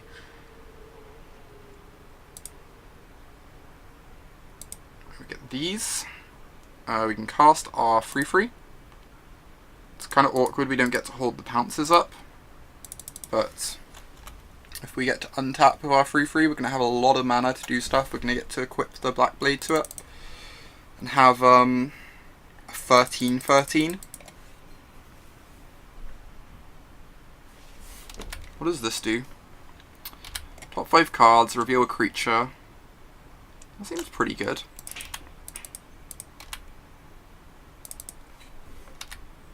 Yeah, the wording is so strange. For sure. Alright, so I could rebuy the Gorger with the intent of kicking it. It's 8 mana to kick, so it would be 1, 2, 3, 4, so we can't quite rebuy it and kick it. I could also just equip up my Omnivore, which sounds great.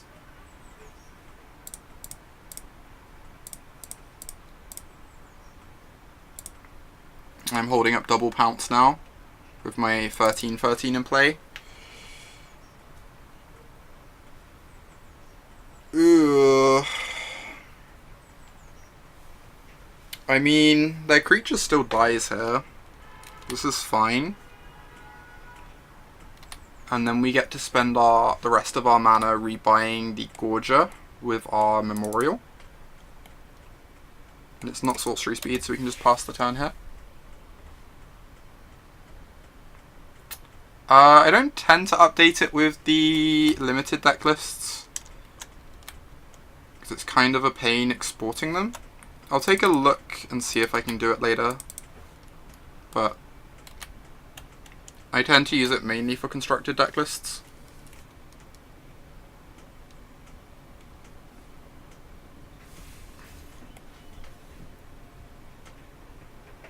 What the f...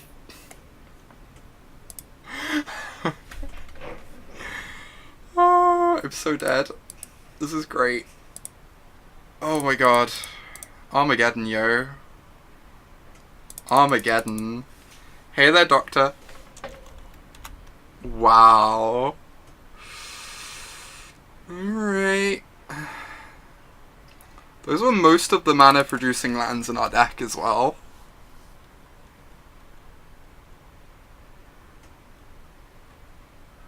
Oh, I read it as Doctor. I don't know how I meant to read it. Okay. Yeah, entirely fair, Kendra. I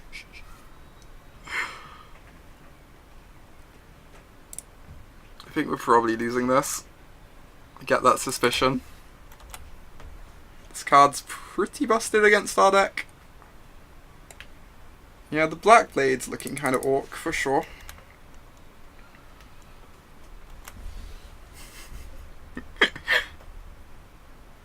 I'm pretty sure we have 0 outs here. They're gonna have 3 lethal creatures. Oh, I should have got back the Woodland Cemetery, huh? I suck. I should have got back a Memorial to Folly Woodland Cemetery. I'm clearly completely invested in this game at the moment.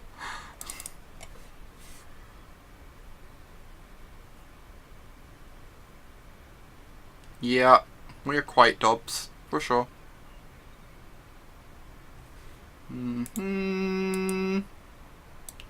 Cool. This is a realistic card. Huh.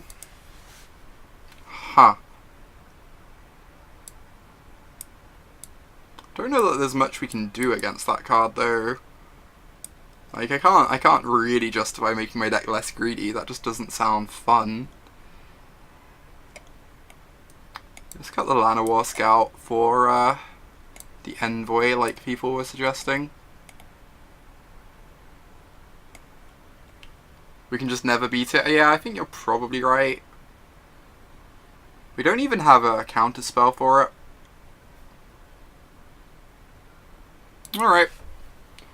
The trick to beating it is get out ahead of it with powerful bombs. I think I agree that our deck is dead on board to that card resolving though. This hand is very good. Turn 4 Eldest Reborn is just awesome.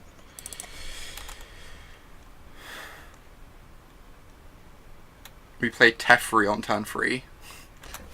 That is a way we could beat it. It's also actually possible in this deck, which is kind of silly. Right, next time we Grow from the Ashes, then we Eldest Reborn. Yeah, I might have to start holding lands, Steven. It's kind of tough to hold lands because we have Slimefoot in our deck, which really inclines us to play out all our lands. I'm just going to do this now. I could go for turn 4 Eldest Reborn. I think I just want to get my 3-2 in play, though. Maybe start attacking. And, like, get max value from Grow from the Ashes. If I draw the 5th land. Yeah, now I get in 3 damage that I wouldn't have got otherwise. This is pretty good against the Eldest Reborn, though. Ooh. Okay. Let's attack for 3. Cast our 2-2, I think. I think we're gonna hold on, hope to hit the 5th land, so we can get max value from this. And get both blue sources.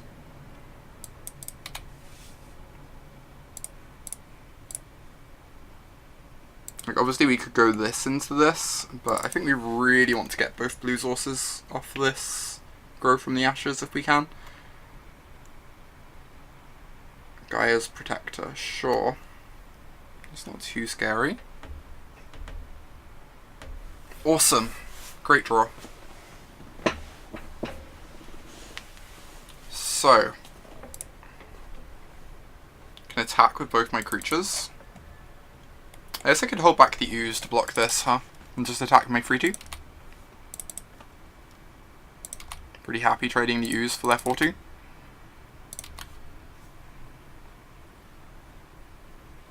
Oh wow, they're chumping. Change of plan. Change of plan.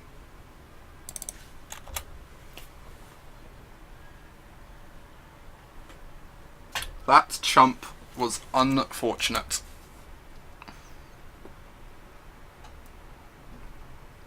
That chump was quite unfortunate.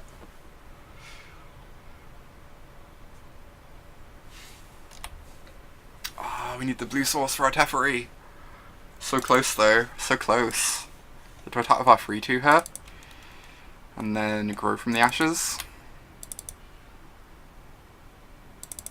Yeah, that chump block was probably the best thing that could happen for me. Now I'm a bit worried they'll just spend their next turn Armageddoning, but if they do, I think they're just going to fall too far behind. And if they don't, we get to Imbolus's Clutches to undo whatever they do. So I think probably going to win this one.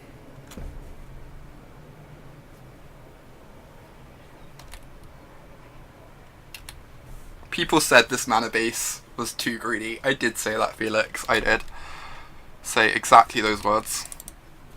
People said this mana base was too greedy, and yet here we are.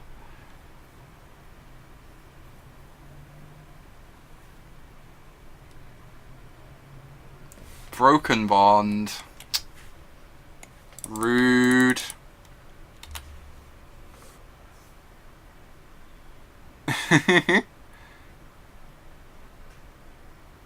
Ambitious. Okay, ambitious is fair. I will accept ambitious. Alright, we can Teferi bounce this. Attack for 5.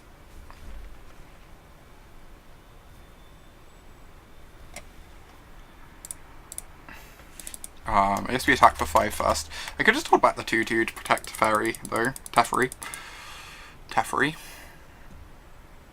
Yeah, I think I'm just going to attack for 3 and hold back my 2-2 so I can protect Teferi from taking a damage from the Surveyor.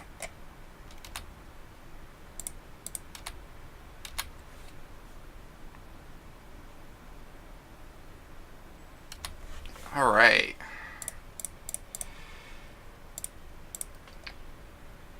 Cast Teferi, bounce your Valid.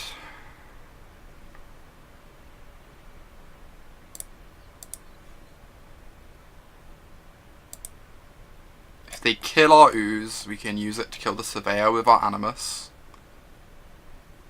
Oh, the mana base is delightful, for sure. I can't foresee a world in which they're ever Armageddoning with how this game is going, so I'm just going to play out my land.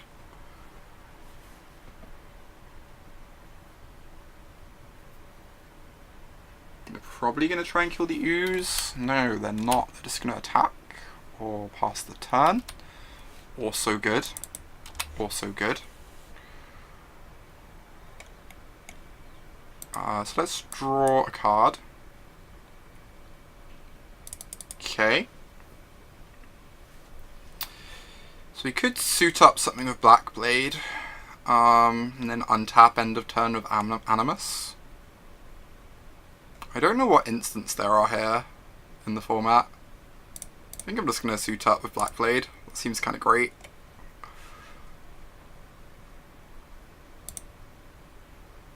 Equip 3/2.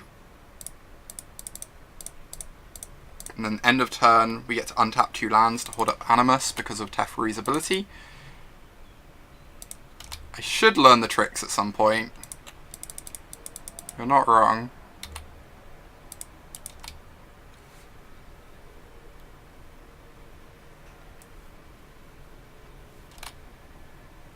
Could actually have attacked the use there potentially, but I just wanted to play super safe for protecting my Teferi, since I feel like if Teferi lives, I can't possibly lose the game ever. I did not play it safe enough. The ironic ooze-wielding weapon avoided.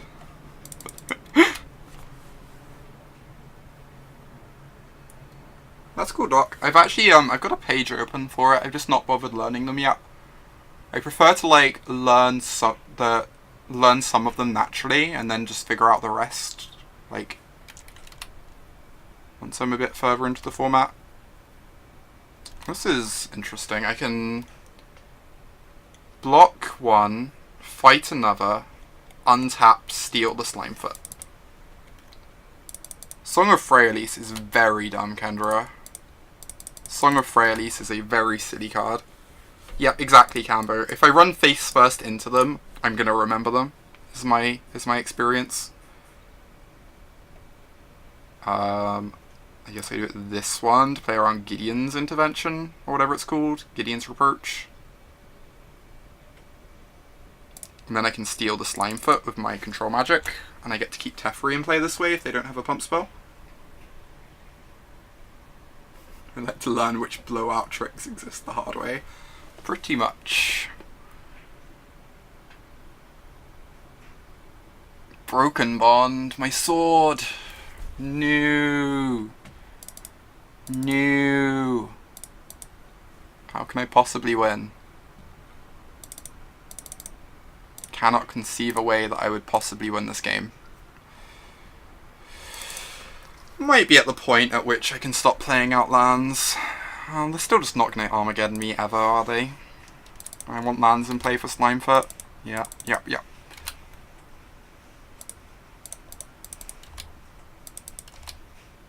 The Dominaria rules change saved Teferi there.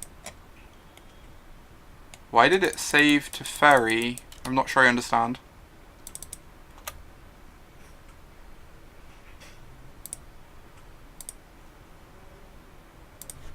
I'm clearly missing something that you're referring to. Sick. Oh, Slimefoot would have killed with Trigger. Oh, I didn't realise Slimefoot was damage. I thought Slimefoot was lose life. You're right. Yep, the rules update. Already saving Teferis from day one. Alright, we're 2-1 now with this delightful deck. 2 more matches today, and then I'm probably heading off. But I want to get finished with this deck, because it is quite something. I think I'm going to keep this. It's kind of a sketcher. This is kind of a sketcher, I will admit, but I'm on the draw. And we're going to get a lot of hands like this in this deck. That's fine, I'm still going to be on for like another hour, Doc. Sorry, hopefully you're okay with the fact I'm just calling you Doc now because I'm reading it as Doctor.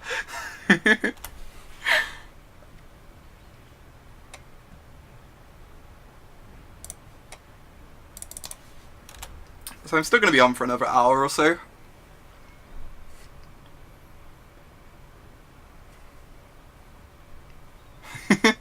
Oh my god, Cambo. Okay, opponent does not have an aggressive start, which is a relief.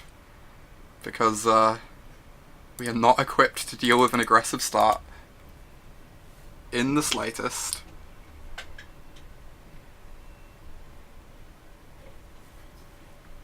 Hand is having some teething problems. You're doctored in the best schools and misplaying. Oh my god. Ooh, they're missing their third land. Hype. I'm so excited. Also, I like that because we didn't cast it, because we played our tap land instead of the Black Blade turn 2, we now can't equip our Slimefoot turn 4 and start attacking with a 6-9, 6-7.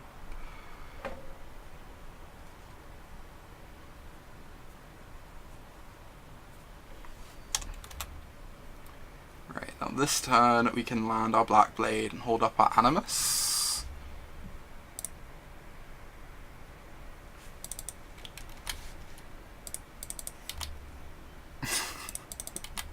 Yeah, that was a slight slip.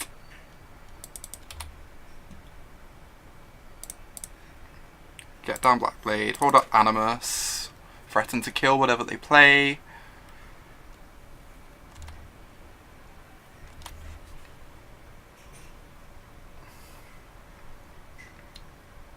We're going to be in a pretty decent situation this game, the way our hand's panning out. Ooh, Growth from the Ashes is strong though. It's going to sort out our opponent's mana problems, most likely.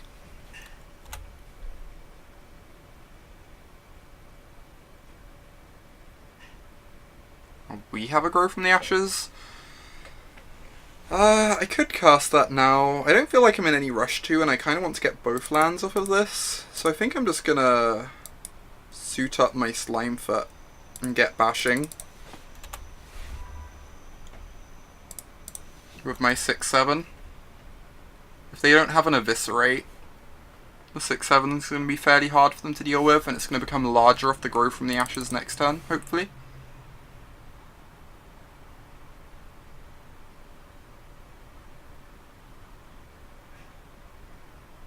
Please not Eviscerate. No! My Slimefoot.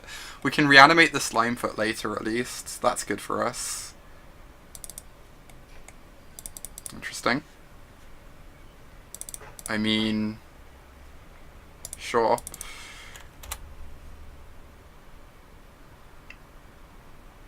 So we're just going to be patient with this Growth from the Ashes.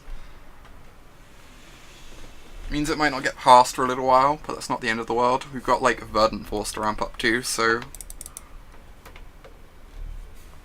we're in no huge rush to cast it at the moment.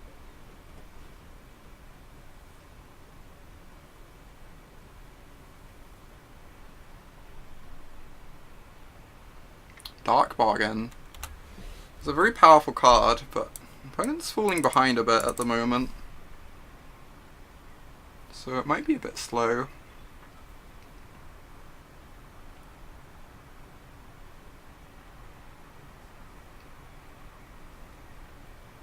Ooh, killing our Black Blade. Right, that relieves a lot of my pressure. Means opponents a lot less scared of what's going on over here now. So, if I get a forest, I get to hold up Animus, but I think I just want to get my splash colours. Get an island and a plains. I think that's still going to be really good. Next turn, like, the world's our oyster in terms of what we do. Though honestly, if we draw a land, we're probably just casting Verdant Force. Since it's fairly hard to lose after casting a Verdant Force. If the Verdant Force survives the turn.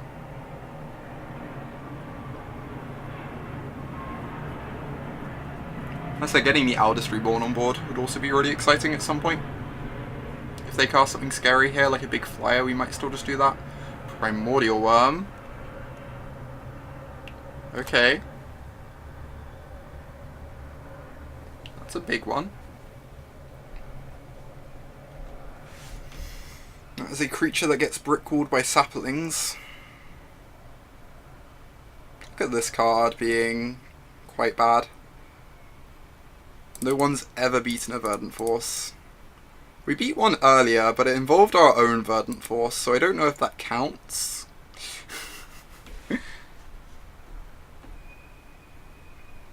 Eldest Reborn confirmed A+ here. It's also going to empty their hand a bit to make the Skin Witch even more brutal too.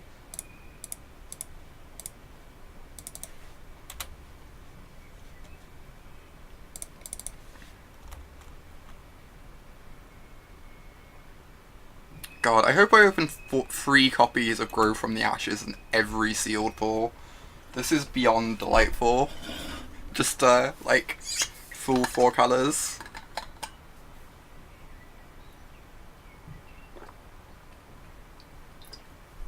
You say a 1/3 is doing nothing. They are on 6. But you're kind of right. You're kind of right.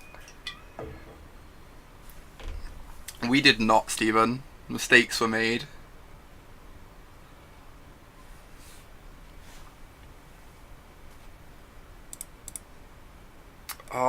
I really want to cast Verdant Force this turn, but I also want to get the final 2 cards, or 2 of the final 3 cards of Skin Witch.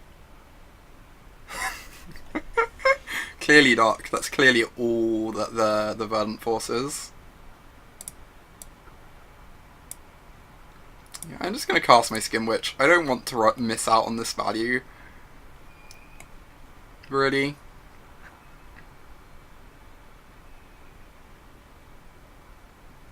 Getting tokens is really good. If they kill the Verdant Force, I just get it back next turn too, right? I'm just going to cast this thing. I get it back next turn with my Eldest Reborn, even if they do kill it somehow. We probably can't lose the game with a Verdant Force in play. Watch as opponent goes... I guess they... Yeah, opponent goes Forest Verdant Force of their own. And we curl up in a ball. Feel very sad. And probably still win.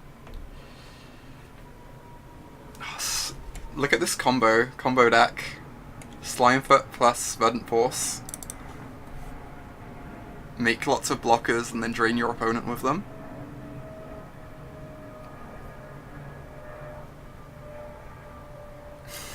I really like Ravenous Rats, okay, Stephen? Ravenous Rats is delightful. Shit. Mistakes were made. Mistakes were made. Wait, I can just fight this and kill them, right? I guess. And this is going to mean all the saplings drain them when they die to this as well. Yeah, they're reasonably dead, Stephen. They're reasonably dead. I get to mind rot them before casting the Animus to make sure they don't have any interaction.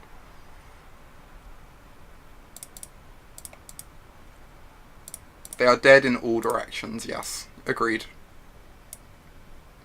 Let's play this as absurdly safely as we can.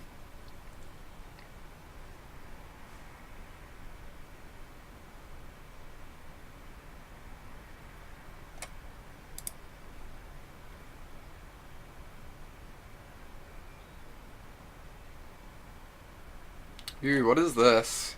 Cast down. Rude. Can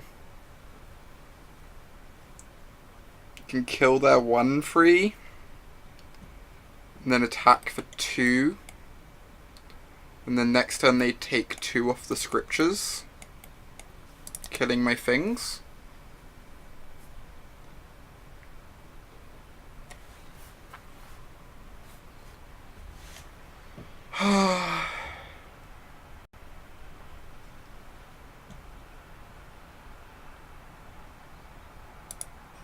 Whatever. I'd only put them to 2. I think I can just hold on to the Ancient Animus. Wow. Alright. I can attack with my creatures. They can block the 1/3 to take nothing, essentially. But they have to see that they can do that. Next turn I can buy back the Verdant Force from my yard with my Memorial to Folly.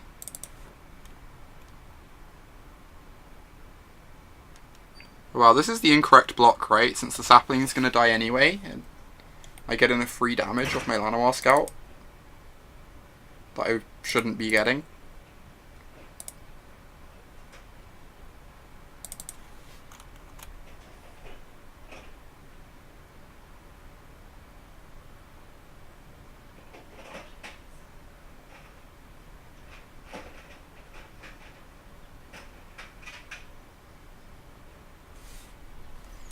Right, so I want to use this turn before the Scriptures triggers. I can get back my Verdant Force.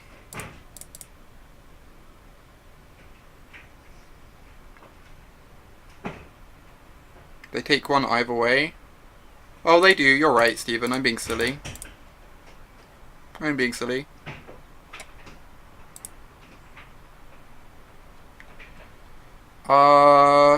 I guess the Bailiff Gorge is pretty good. Sure. So they have to deal with this lethal flyer now. And then deal with the Verdant Force. Seems pretty unlikely.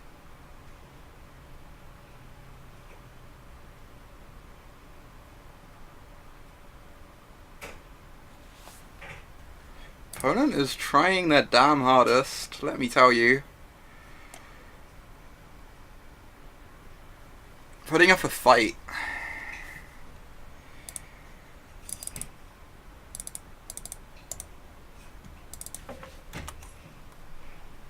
Okay.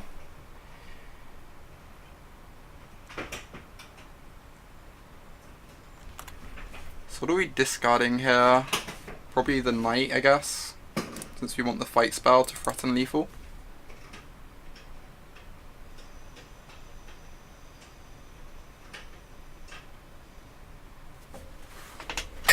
Dark bargain.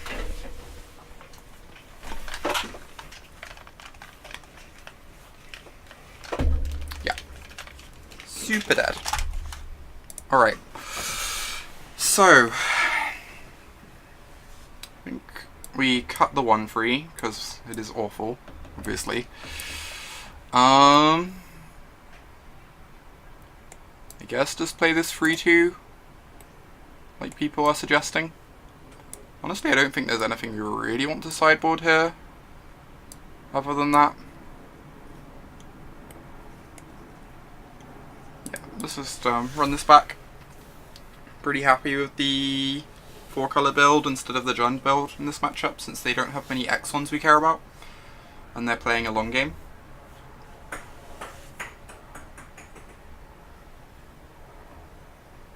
I could put in the Sap Herd. The Sap Herd's decent against, what's it called? The Edict, the Eldest Reborn. So I could see that being fine. This hand is very good. Knight into Slimefoot. I'm going to put this on the bottom. It fixes for our Teferi. We've already got a 2 and a 3-drop. I feel like this card's pretty underpowered in general.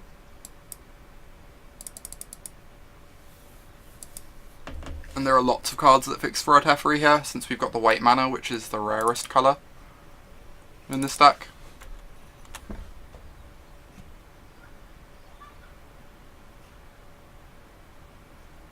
Yeah, see, found some blue mana.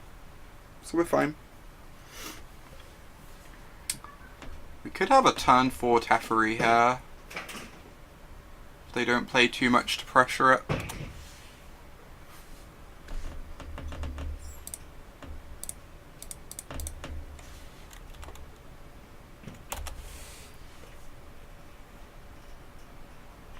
Well, as things are going, I think we're more likely just to play out Slimefoot and go for the max value grow from the Ashes. Depends what they play this turn already.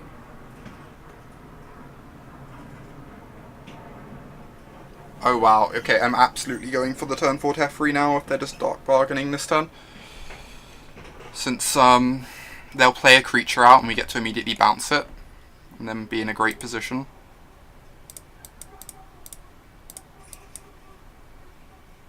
Let's go find our island. Attack for 2. Next turn we land a Teferi on board and bounce whatever creature they've played.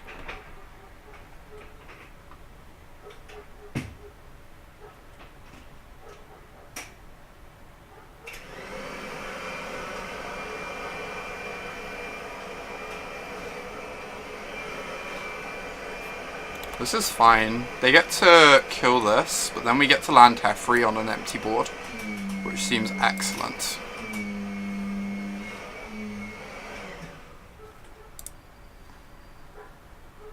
Yeah, I can, if the vacuuming is too bad, I can plug in my headphones for a bit. I might actually do that.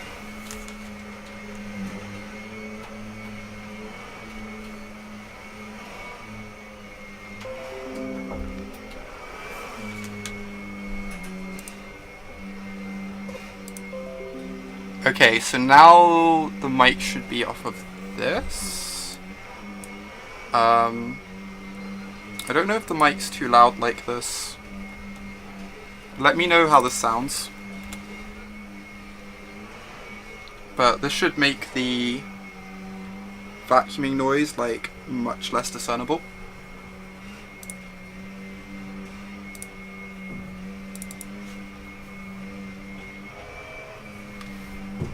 Audio didn't change at all. Okay, I'll just unplug it then. If that's the case. It'll only last a few minutes anyway, it'll be fine. My audio is exactly the same. Okay, cool. Noted. It'll be fine. If it's not. So we get to untap with Teferi, bounce whatever they're casting here. And then land Slimefoot, which can start making chump blockers to protect Teferi. Ooh, never mind. It's pretty strong. These are a lot of swarm.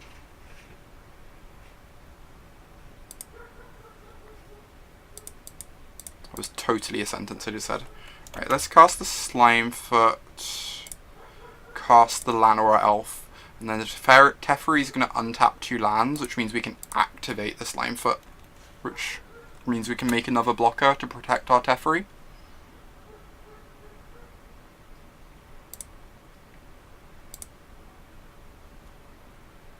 Teferi has been amazing, Espion. Even on, like, the Super Splash, Teferi has just taken over a bunch of games. So, suggesting that we try and splash Teferi was a good suggestion. I think it was your suggestion. Yeah, it is amazing. For sure.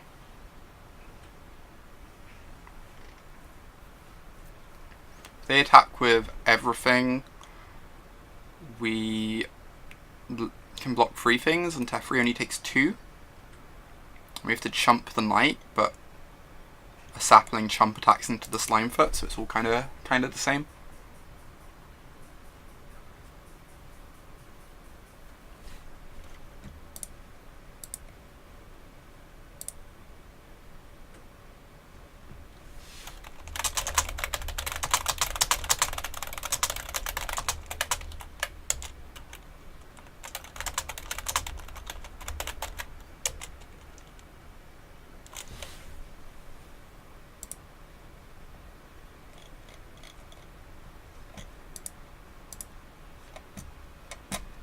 Would I say Teferi is the Teferi deal? Oh my god.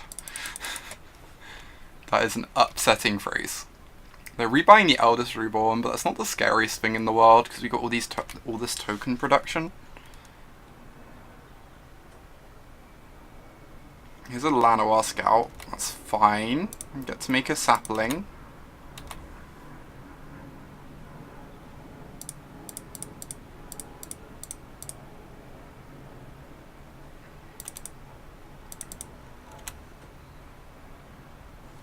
Huh, that's pretty good. It finds 2 lands and lets me make a sapling.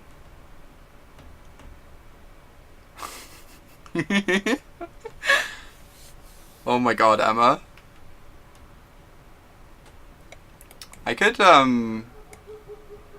bounce one of their things with Teferi. I kind of want to keep building towards Ultimate, though. The Ultimate seems really powerful. Draw a land drop. So now I can just grow from the ashes to keep hitting mana for the Slimefoot. That seems kind of amazing to me.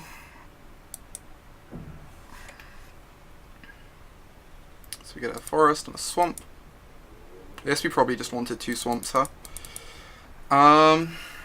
Now I can just pass the turn, make another sapling.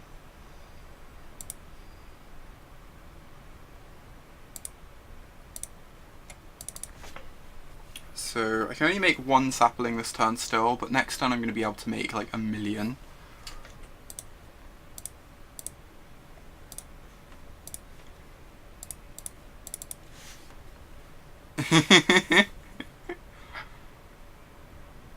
I agree with Emma here personally. Puns are approved of and endorsed.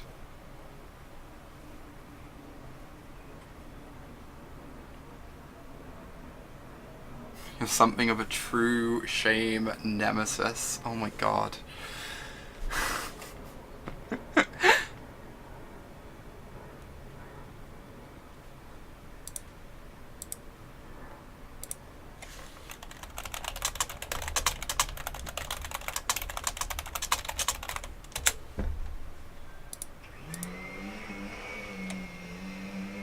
Puns are Dracula's weakness.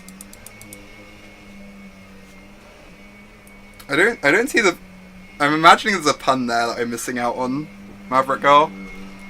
Ooh, Phyrexian Scriptures. That's a rude one. Probably, we're gonna get to Ultimate Teferi though, which is fairly unbeatable. At least the way this game is going, we're likely to Ultimate Teferi if they don't start attacking soon. I guess they just alpha attack here since they're gonna lose their creatures anyway. Slimefoot has been amazing. Espion, Slimefoot has been very, very impressive.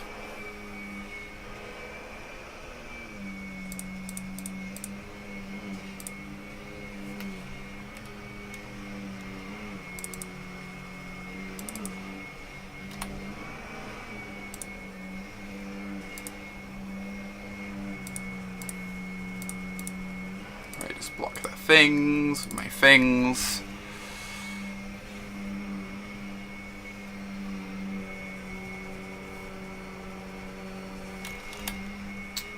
I wonder why they didn't turn the Knight into an artifact creature. I guess they need the mana source at the moment to cast like their expensive spells and equip this Black Blade.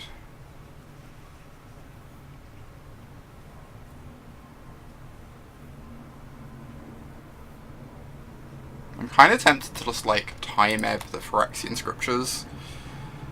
Or maybe this. If I time ebb this, it can't attack Teferi. Put back their artifact. Yeah, their artifact creature. Seems decent, and we can mind drop them too this turn.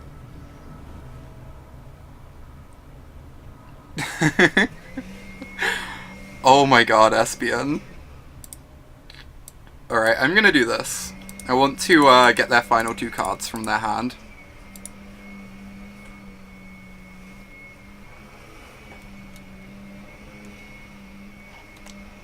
You like not time Ev. I guess if they equip the Elfheim Druid, they can't attack with it, right? So it's actually fine. They still get in the damage on Teferi, but we get to draw a card. You might be right. Might just be better to plus and draw. This is also like a really unexciting card for them to draw down the line, though. And we have Eldest Reborn to protect our Teferi from any creatures they draw. I'm just gonna do this. I like doing this, I think. I know you're not a fan, Stephen, but I think this is pretty good. It gives them a bad draw step. And just like Takes everything they have off the board. Both are great. Yeah, probably can't lose either way.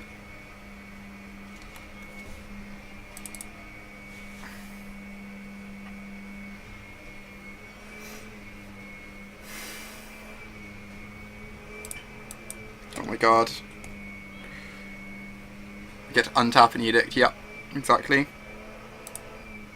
So we have 5, 6, 7, 8, 9, 10. I guess we just want to make a giant Gorger, huh?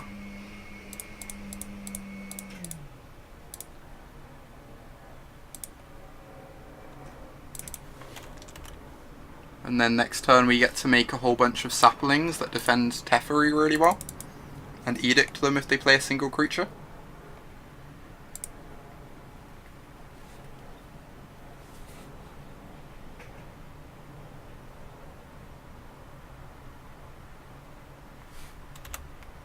Imagine opponent is losing this one. Seems not unlikely. So we hit them down to 5 with our Baloth. We cast our Sphinx, I guess. I just want to cast the Sapling Migration. Nothing even matters. Cool, cool. Awesome, we're now 3-1 with this masterpiece. We're gonna make one quick change before the next round. Swap one bad card for another. Opponent losing, and all we played was our fair and balanced blue-white Planeswalker in our black-green deck. If you're enjoying the stream, I stream 3 days a week at the moment. Normally towards the latter end of the week. And I stream all formats, but mainly just whatever's catching my interest for tournament practice. If you're enjoying the stream, consider giving it a follow. You'll be notified of when I'm online. Helps other people find my stream too. You did tell me that Teferi was worth it. Teferi has been amazing. Teferi looks less amazing in this hand, admittedly. In our mono green hand.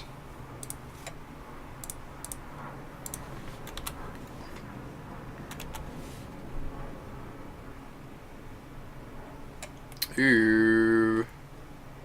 This card seems really good. I guess it's not so good in sealed. But I could see this seeing like constructed play, I guess. Just get our 3-2 down. Means if they attack with their 2-1, we get to start swinging back. Uses our mana nicely. I'm just going to take this. Don't want to trade my 3-2 for their 2-1. I'm kind of scared of them Gideons approaching this, but they probably just do it on this, I guess. We can use this to cast the Knight of Malice. Huh. Okay, let's just use this to cast the Knight of Malice. Since it lines up so well against their 2-1. Yeah, exactly, Aspian. It's a Savannah Lions that plays into the late game pretty well. In Constructed. Ooh, they're approaching the Envoy. Okay. That's fine. We got down our Knight of Malice, which is really good against their deck, seemingly. Now we have this Grow from the Ashes. Yep, exactly, Stephen, I agree. What do I want to do here?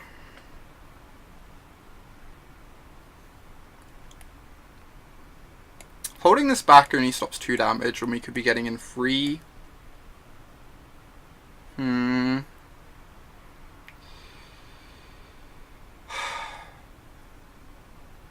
Yeah, we might just still be playing the Ooze instead of the Grow. The Grow doesn't really accomplish very much at the moment. I think I agree. I think I don't want to offer this trade, since we're going to need the Llanowar Elves to be casting our spells in a little while.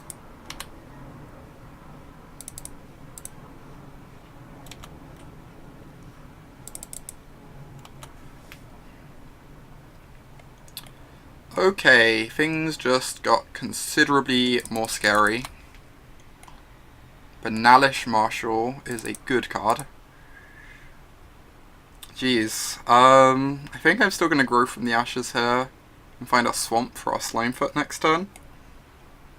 Maybe make a huge Slimefoot with the Black Blade.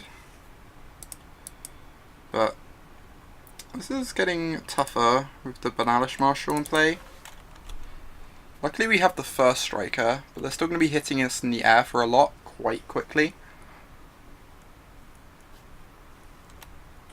So we kind of need to draw one of the Pouncers at some point soon. This is good. Just going to cast my Slimefoot this turn. Because then, if I draw a land, I can kick this. Or even like a quick Black Blade to this, depending on how things are looking.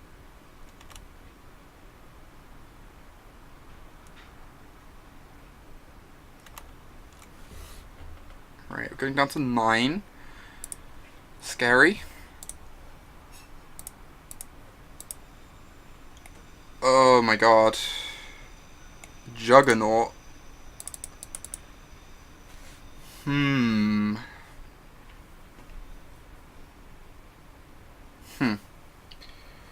So spend this turn equipping Black Blade to Slimefoot so it can block Juggernaut. It would make Slimefoot into a 6/7. Does mean if they have a trick I'm in big trouble, but... Oh yes, I don't... Yeah, I do have enough mana. I do have enough mana, so... I think I'm just going to do that. I think having Juggernaut run into Slimefoot would be a big enough swing in our favour that it could really help us this game. If they don't have the trick to protect it, and then we can use Grow from the Ashes to find a Plains to bounce the Glider, or we can die to some Gliders. So now we have to draw a Pounce next turn or else we die, I think, is how this goes. Because they've got 2 of them.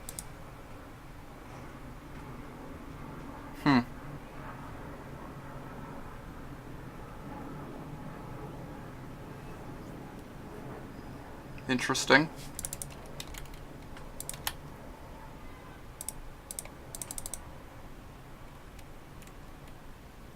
We're hoping they block with the Bodyguard on something, so that the Edict does something. Awesome. So now either we get... So basically now we get lethal off their side of the board. With the Eldest Reborn. We have 0 plummets, Stephen.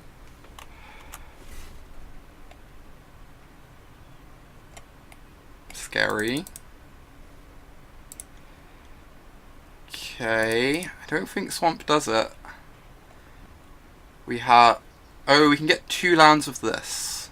So we have 6, 7, 8, 9, 10, 11, so they're dead, right? Because we get 2 lands out of our deck to pump Slimefoot.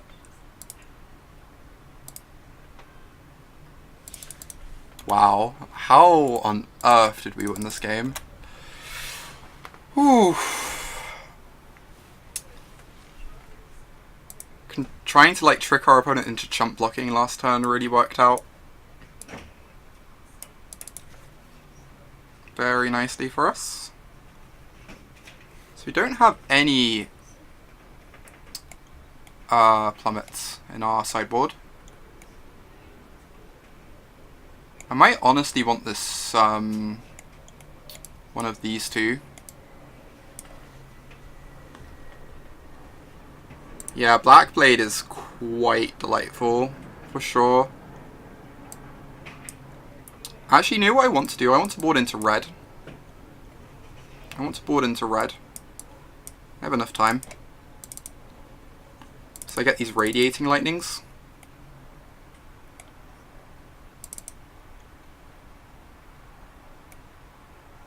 And yeah, so we can do this.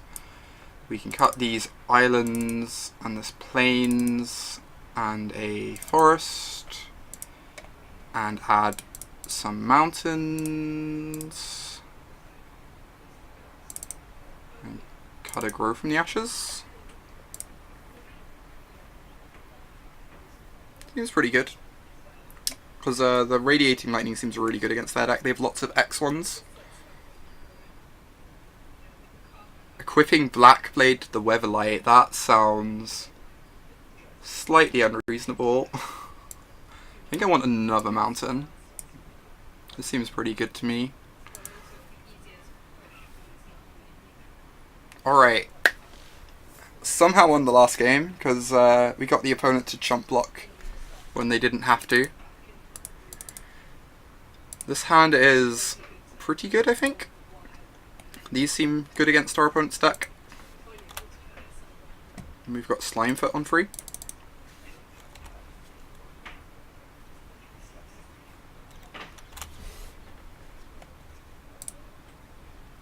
I kind of just want to make my 1/1s, but they're not actually deploying pressure.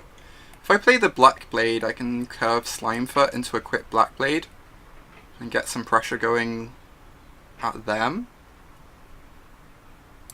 I'm going to do that. Hold my Sapling Migration, not give up the value on the kicker quite yet. Doesn't really feel like there's any need to.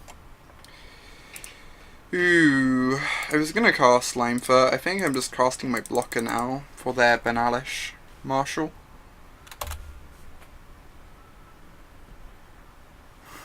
(16-17) flying legendary vehicle. Oh my word. That sounds really dumb, Espion. Whoa, this Banalish Marshal's gonna survive quite a while here. I guess we just play another 3/2 to try and block this thing.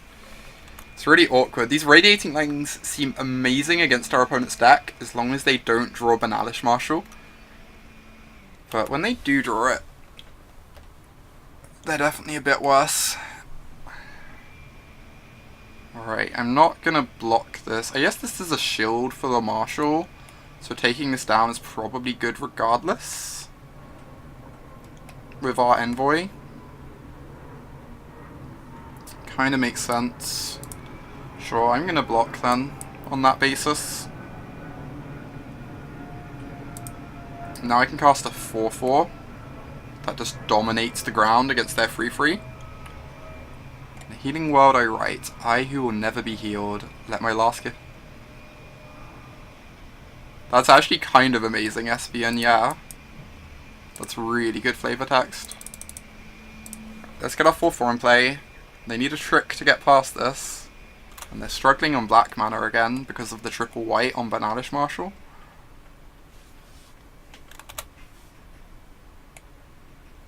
Awesome. Now once we hit a land, we can grow from the ashes. I think for now I'm just casting Slimefoot though. So I can suit up Slimefoot with Black Blade next turn if nothing else.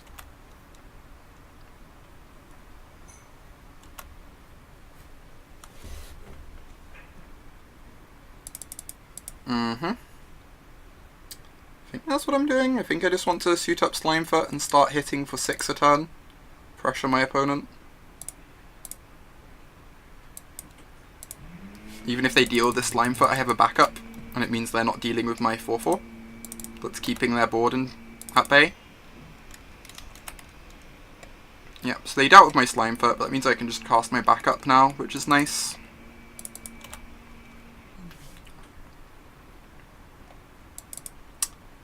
Alright, I think I'm still just going to be really greedy with these Grow from the Ashes, because they're going to be so good once we hit the 5th land.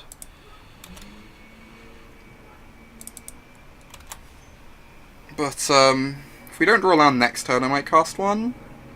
Awesome, awesome.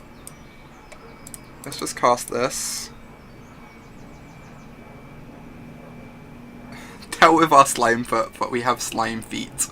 That is the best phrase I have heard all day, Cambo. That is great. Right, suddenly this game becomes very hard to lose, I think. I guess they could Armageddon us next turn. If they cast the Armageddon, we're in trouble. But other than that...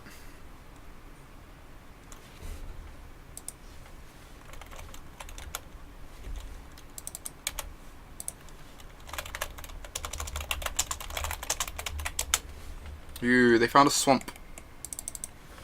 Scary. What's this? 4/4 menace? It's pretty good.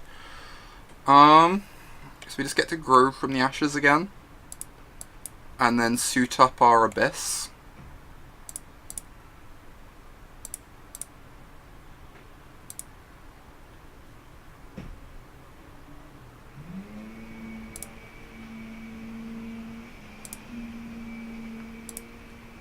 Equip legendary creature.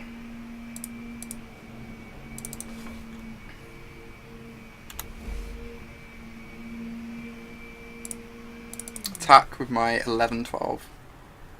Helm of the Host is very silly. Oh, what? That's rude. That's rude, opponent. Luckily you're still in an amazing position, but still very rude. I could double block this, I guess. I lose my 4/4. I think that's fine, because I got this, so as long as I survive, I'm gonna, like, make every creature gigantic and murder my opponent. Yeah, sorry about that, Amy.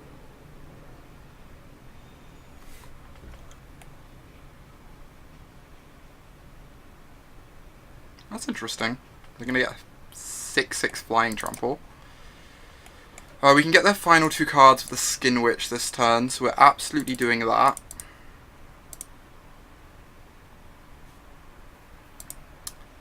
I love how this Banalish Marshal is just destroying us with our Radiating Lightning against their O1s. Oh wow. Those are some good cards. I guess we pass the turn here. Luckily we can kill the 6/6 because we can equip a creature to make it huge and then use the fight afterwards on Animus to fight the 6/6. So the 6/6 isn't actually that scary. Well, this card seems quite good. Trade a sapling for a 1/2. Might have to do that.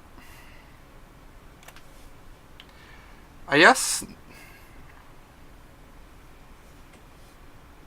this is fine, because I can kill the Banalish Marshal at some point, and once I do that, I get to kill all the 0/1s. This is a 2/2, sure.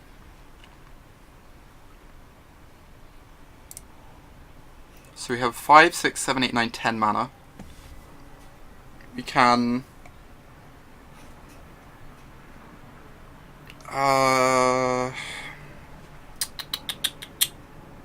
This is interesting. Like, there's a bit of me that wants to kill the 6/6, but a bit of me just wants to kill the Banalish Marshal. I feel like the 6/6 doesn't matter if I kill the O1s. So I kind of want to just suit one of these up so it can fight the Banalish Marshal.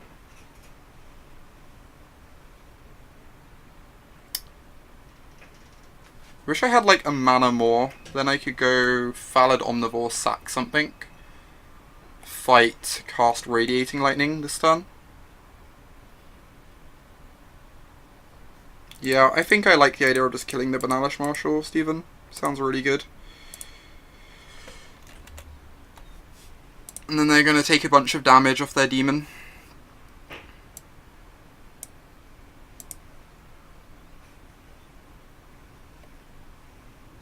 I'm just going to do this now so they can't draw anything.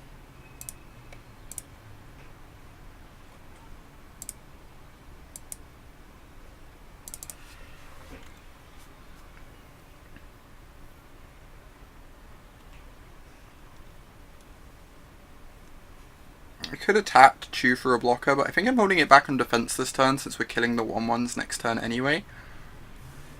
Yep, they can buy back the Elder Reborn, but it only kills the 1/3.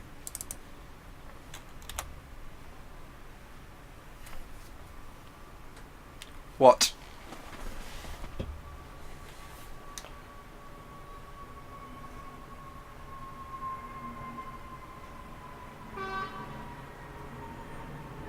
Huh.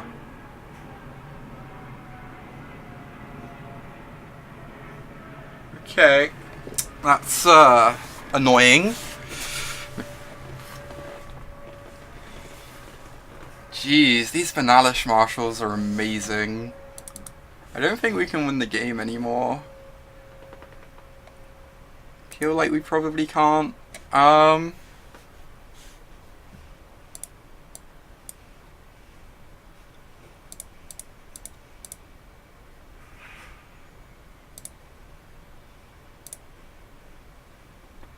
I guess I should be attacking with my 12-12, huh? How do we draw cards, Steven? I'm not sure I understand.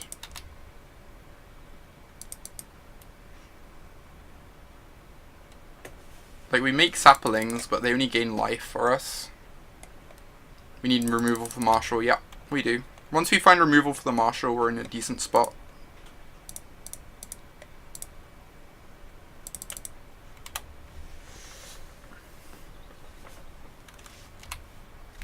Sack a 1-2. And to make a bunch more with the right. Now, this is the Phalid Omnivore. Which is still, like, pretty great, but does not draw cards. Guess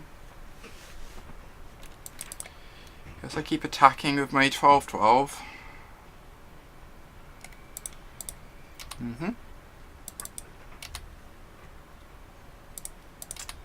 Can I rebuy the Baloth Gorger and kick it this turn? Yeah, the opponent's deck is sweet, agreed. This looked like really cool this game. So, it costs 3 mana to rebuy the Baloth. The Baloth is 8 mana to kick. So I feel like we're going to be a bit short. It's 8 mana to kick, so we're 1 mana short. So I guess I'm just casting the Ooze and I can get this end of their turn. And then we're hoping to draw removal for the Banalish.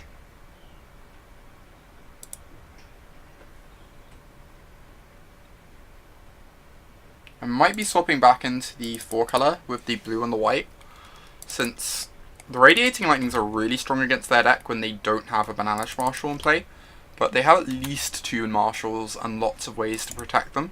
So I think it's actually a surprisingly big ask to hope for that. Oh, I was probably meant to attack the Omnivore last turn, right, as well? Not attacking with the Omnivore was quite bad, since we kind of want to sack saplings anyway. Right. To gain some life so we don't die to this demon. Okay, swing in.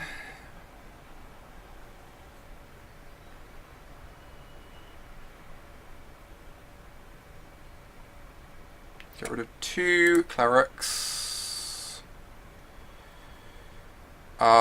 So next turn is 7, 8, 9, 10, 11, 12. We can only gain 10. We can gain 8 and go to 13, so we need to leave up 4 mana. Which means we can't kick this. We can cast the Eldest Reborn, which is like kind of slow what it does here. I guess we do that.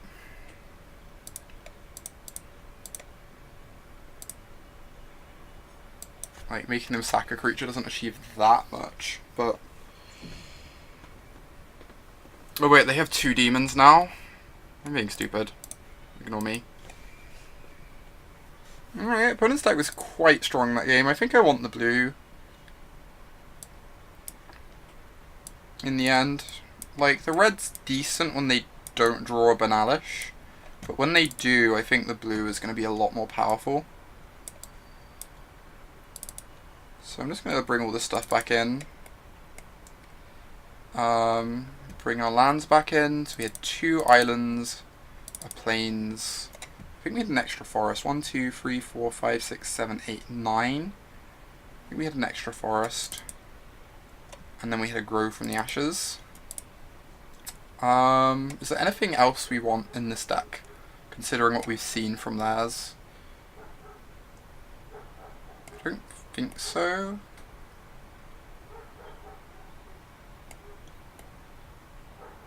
Krosan Druid might be better than something here, like maybe the Envoy or the Ooze. I think I'm going to have the Druid over the Ooze on the play. The life gain could actually be pretty relevant.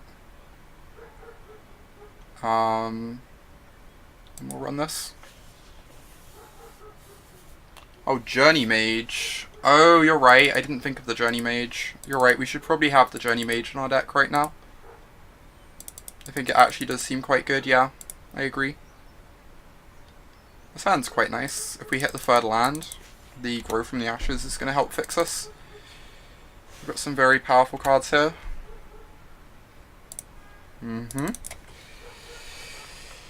I don't think I have to cast the Migration yet. I guess I've got a lot to do with my mana going forward, so I might as well cast it. Like with a Slimefoot in hand and a Teferi, our mana's going to be pretty well used. Obviously not hitting the land drop hurts. I think we're still in a fine spot here.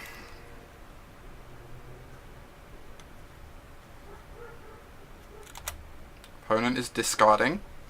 Also good for us. We appear to be having similar problems.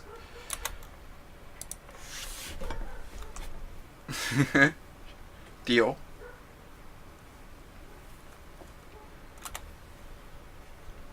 Oh my god. What is happening? My heart can't take this. What are we discarding?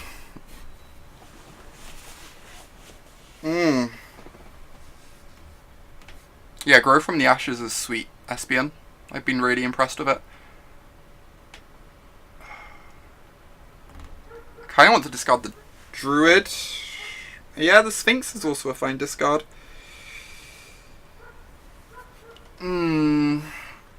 Like, I feel if I hit my third mana, this is going to, like, bridge the way to my fourth.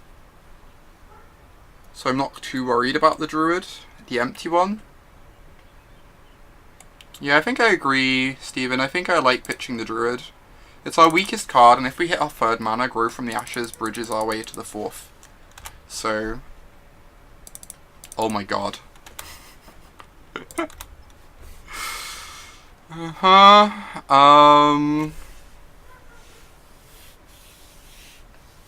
Now it might be the Sphinx. The Sphinx blocks the Marshal really well, though. Maybe it's Teferi. Teferi's like the strongest card in our hand, is the problem with pitching Teferi.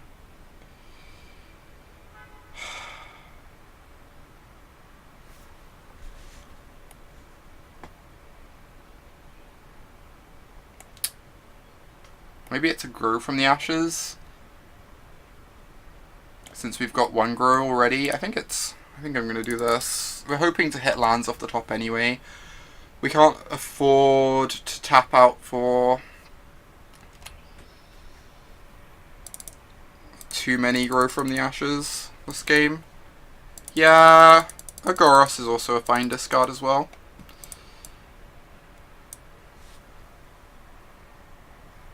It's possible Agoros was a better discard. I think I just have to get a black source. Yeah, the opponent has a lot of Banalishes. We're getting murdered by them.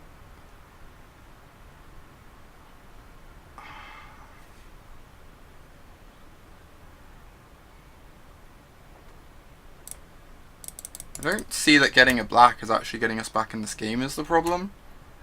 I guess if we hit a land, we can cast the Omnivore and hope that this gets to block okay. But based on like the number of tricks we've seen that they can protect their creatures with, I'm just very skeptical that we'd even get to block well. Like the fact they're using this aggressively indicates we probably wouldn't get to block well. Right, we're going to hope to double block here and just hope they have nothing. If they have nothing, then the Eldest Reborn can eat the other one.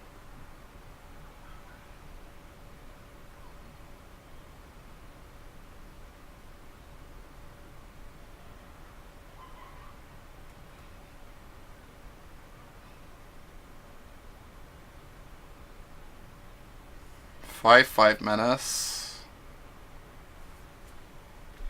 Okay.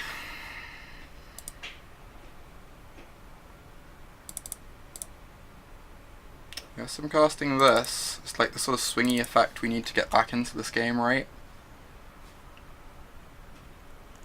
We're back where we were now.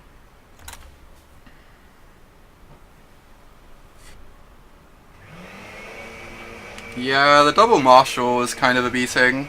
The icy manipulator is scary too. This is definitely a classic game of Magic, Stephen. Agree.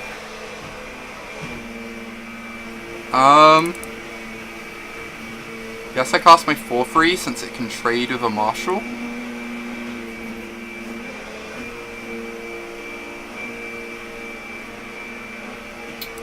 Since whatever we cast has to be able to trade for our marshal.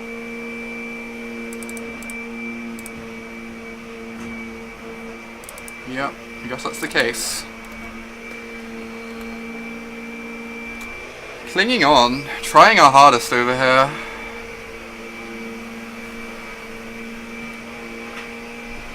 Okay, that's disgusting. They can untap the icy manipulator.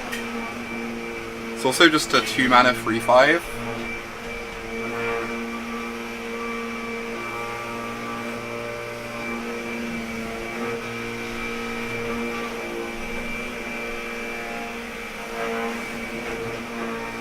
We get to reanimate something next turn. What do we reanimate? Choose a creature, an artifact or creature. So they get to take one of these two. What are we reanimating next turn? We've got a Croson Druid. Stronghold Confessor, which is just a 1/1. Almost a bit punished for not... Oh, we get to reanimate Slimefoot now because they made us discard it. That's great for us though. And then not untapping the Icy. I guess they can't use it twice anyway. So that makes sense. Yeah, reanimate whatever they take. It seems great. For sure. Yeah, 2 Glorious Anthems does some work. Now we get to play...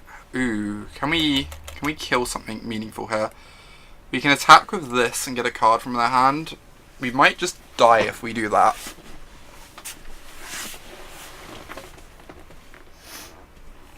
I can sack the Sapling, fight a Banalish Marshal with the Omnivore. Is that my best line? I gain 3 life, go up to 9 and take one of their lords off the table.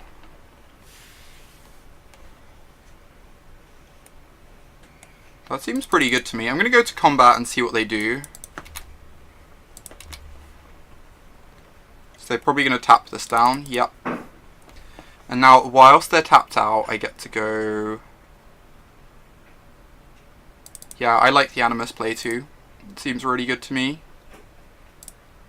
So I get to... I guess I get to attack with...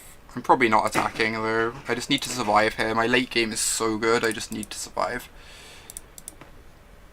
This becomes a 5/5. We fight one of these down.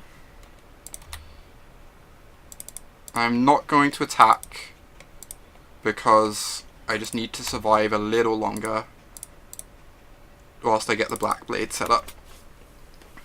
And if I hit a land next turn, I get to go equip and make a token. That's a 2/2, or a 3/3, I guess. They have to keep this tapped down every turn now, or else it will start drawing cards. Now we get to start making saplings, which is very good for us.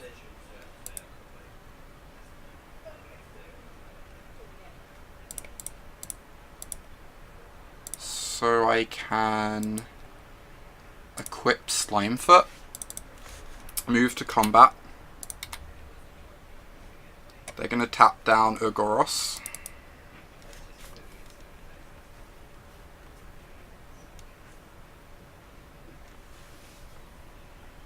Oh, they have the enchantment that exiles a tapped creature. Huh. Does that mean I just don't attack? It does seem sketchy, Kendra. I think it means they have the 2 mana flash enchantment that exiles a creature, based on the fact they didn't activate beginning of combat as well. So I think I'm not going to attack, and I'm just going to keep activating Slimefoot for a little while. And forcing them to, like, hold up mana and use their mana to deal with our board. I feel like that we're not under any pressure. Like, they can use the enchantment now, I guess, so maybe we're meant to attack because they can tap down a creature, but this forces them to use 2 mana on their turn. So I think this is fine. Maybe we were meant to attack since they can tap it anyway. This is still fine. We've still got our big demon. I'm going to equip the sword too and send flying.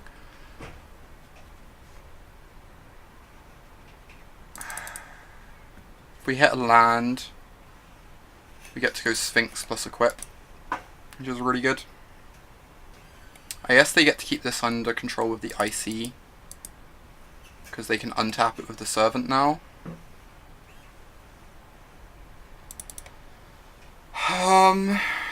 I can block and trade just to buy some life. It's not exciting. If I'm casting the 3/4 next turn, this isn't the scariest creature in the world. But I think I'm meant to block.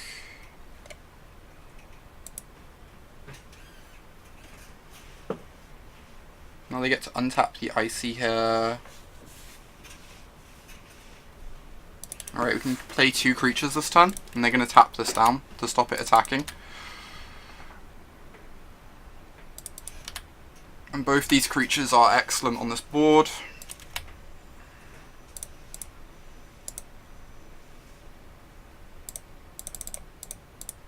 Just like another flying threat. If they don't keep tapping down 2 mana and their manipulator every turn, they're going to die to it. Elves, it's terrible. Do we want them Memorial to Folly? I don't think we do. I think we just want like a Plains or some fixing, or our other Slimefoot, or some removal. We have loads of good draws instead of that land. So it's just very slow. It comes untapped, so we have to untap with it to get to use it. We've got 4 minutes here, so this is going to be a close one. The Icy Manipulator lines up so well against Blackblade, which is kind of annoying. Although I guess at some point we get to suit up the Sapling and make another threat they have to keep tapped down. Loads of time. Who needs more than 4 minutes? Ooh, this is a 5/6 menace. It's pretty scary. We've drawn a Baloth. So they're going to be tapping this down no matter what. We have to not die on the backswing as well. I might just have to cast the Baloth as a 4/4. I think I just have to cast the Baloth as a 4/4. Whoa, I did not expect them to let me attack. I guess that means I should have equipped before combat to force them to tap it. I'm pretty sure I attack here, right? I get a card out of their hand. It's like a bit dangerous letting them tap down 2 of my blockers, but I just wasn't expecting them to let me attack, honestly, otherwise I would have equipped. Anyway, get to make this massive now.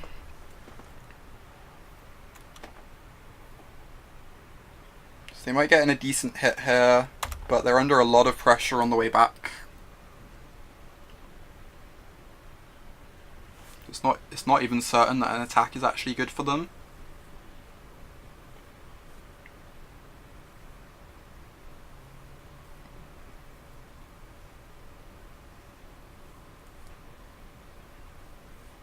I think we just have to take this.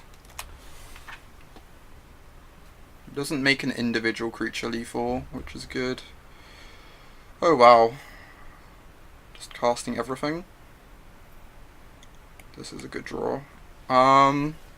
So they're gonna tap this down in combat. But we get to kill the Banalish Marshal, which makes a lot of their creatures just very unimpressive.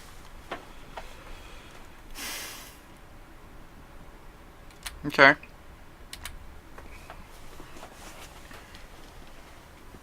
This gets tapped down. I wonder if we can do some attacks here. So on the way back, this is a 4/5 menace that we have to deal with. So that requires a double block of like these two once it's a 4/5. So I guess we can't attack. We just have to pass the turn and leave our trick up.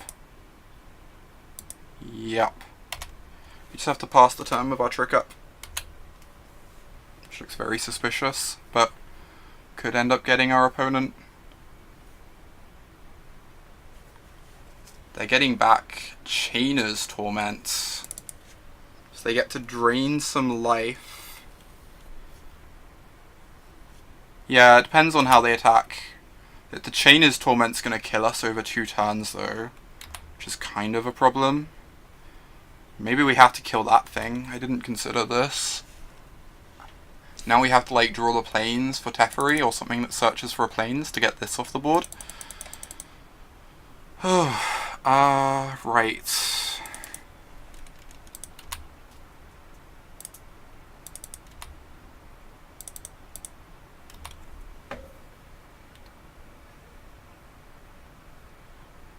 Attacking with the 4/5. Alright. So we have to block it.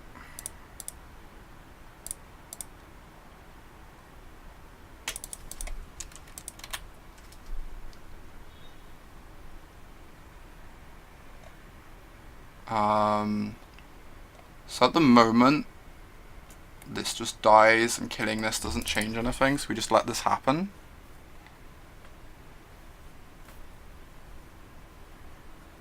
Okay.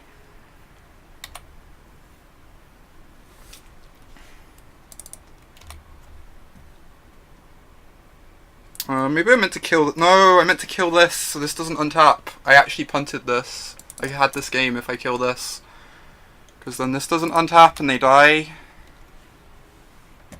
This game is so complicated, jeez.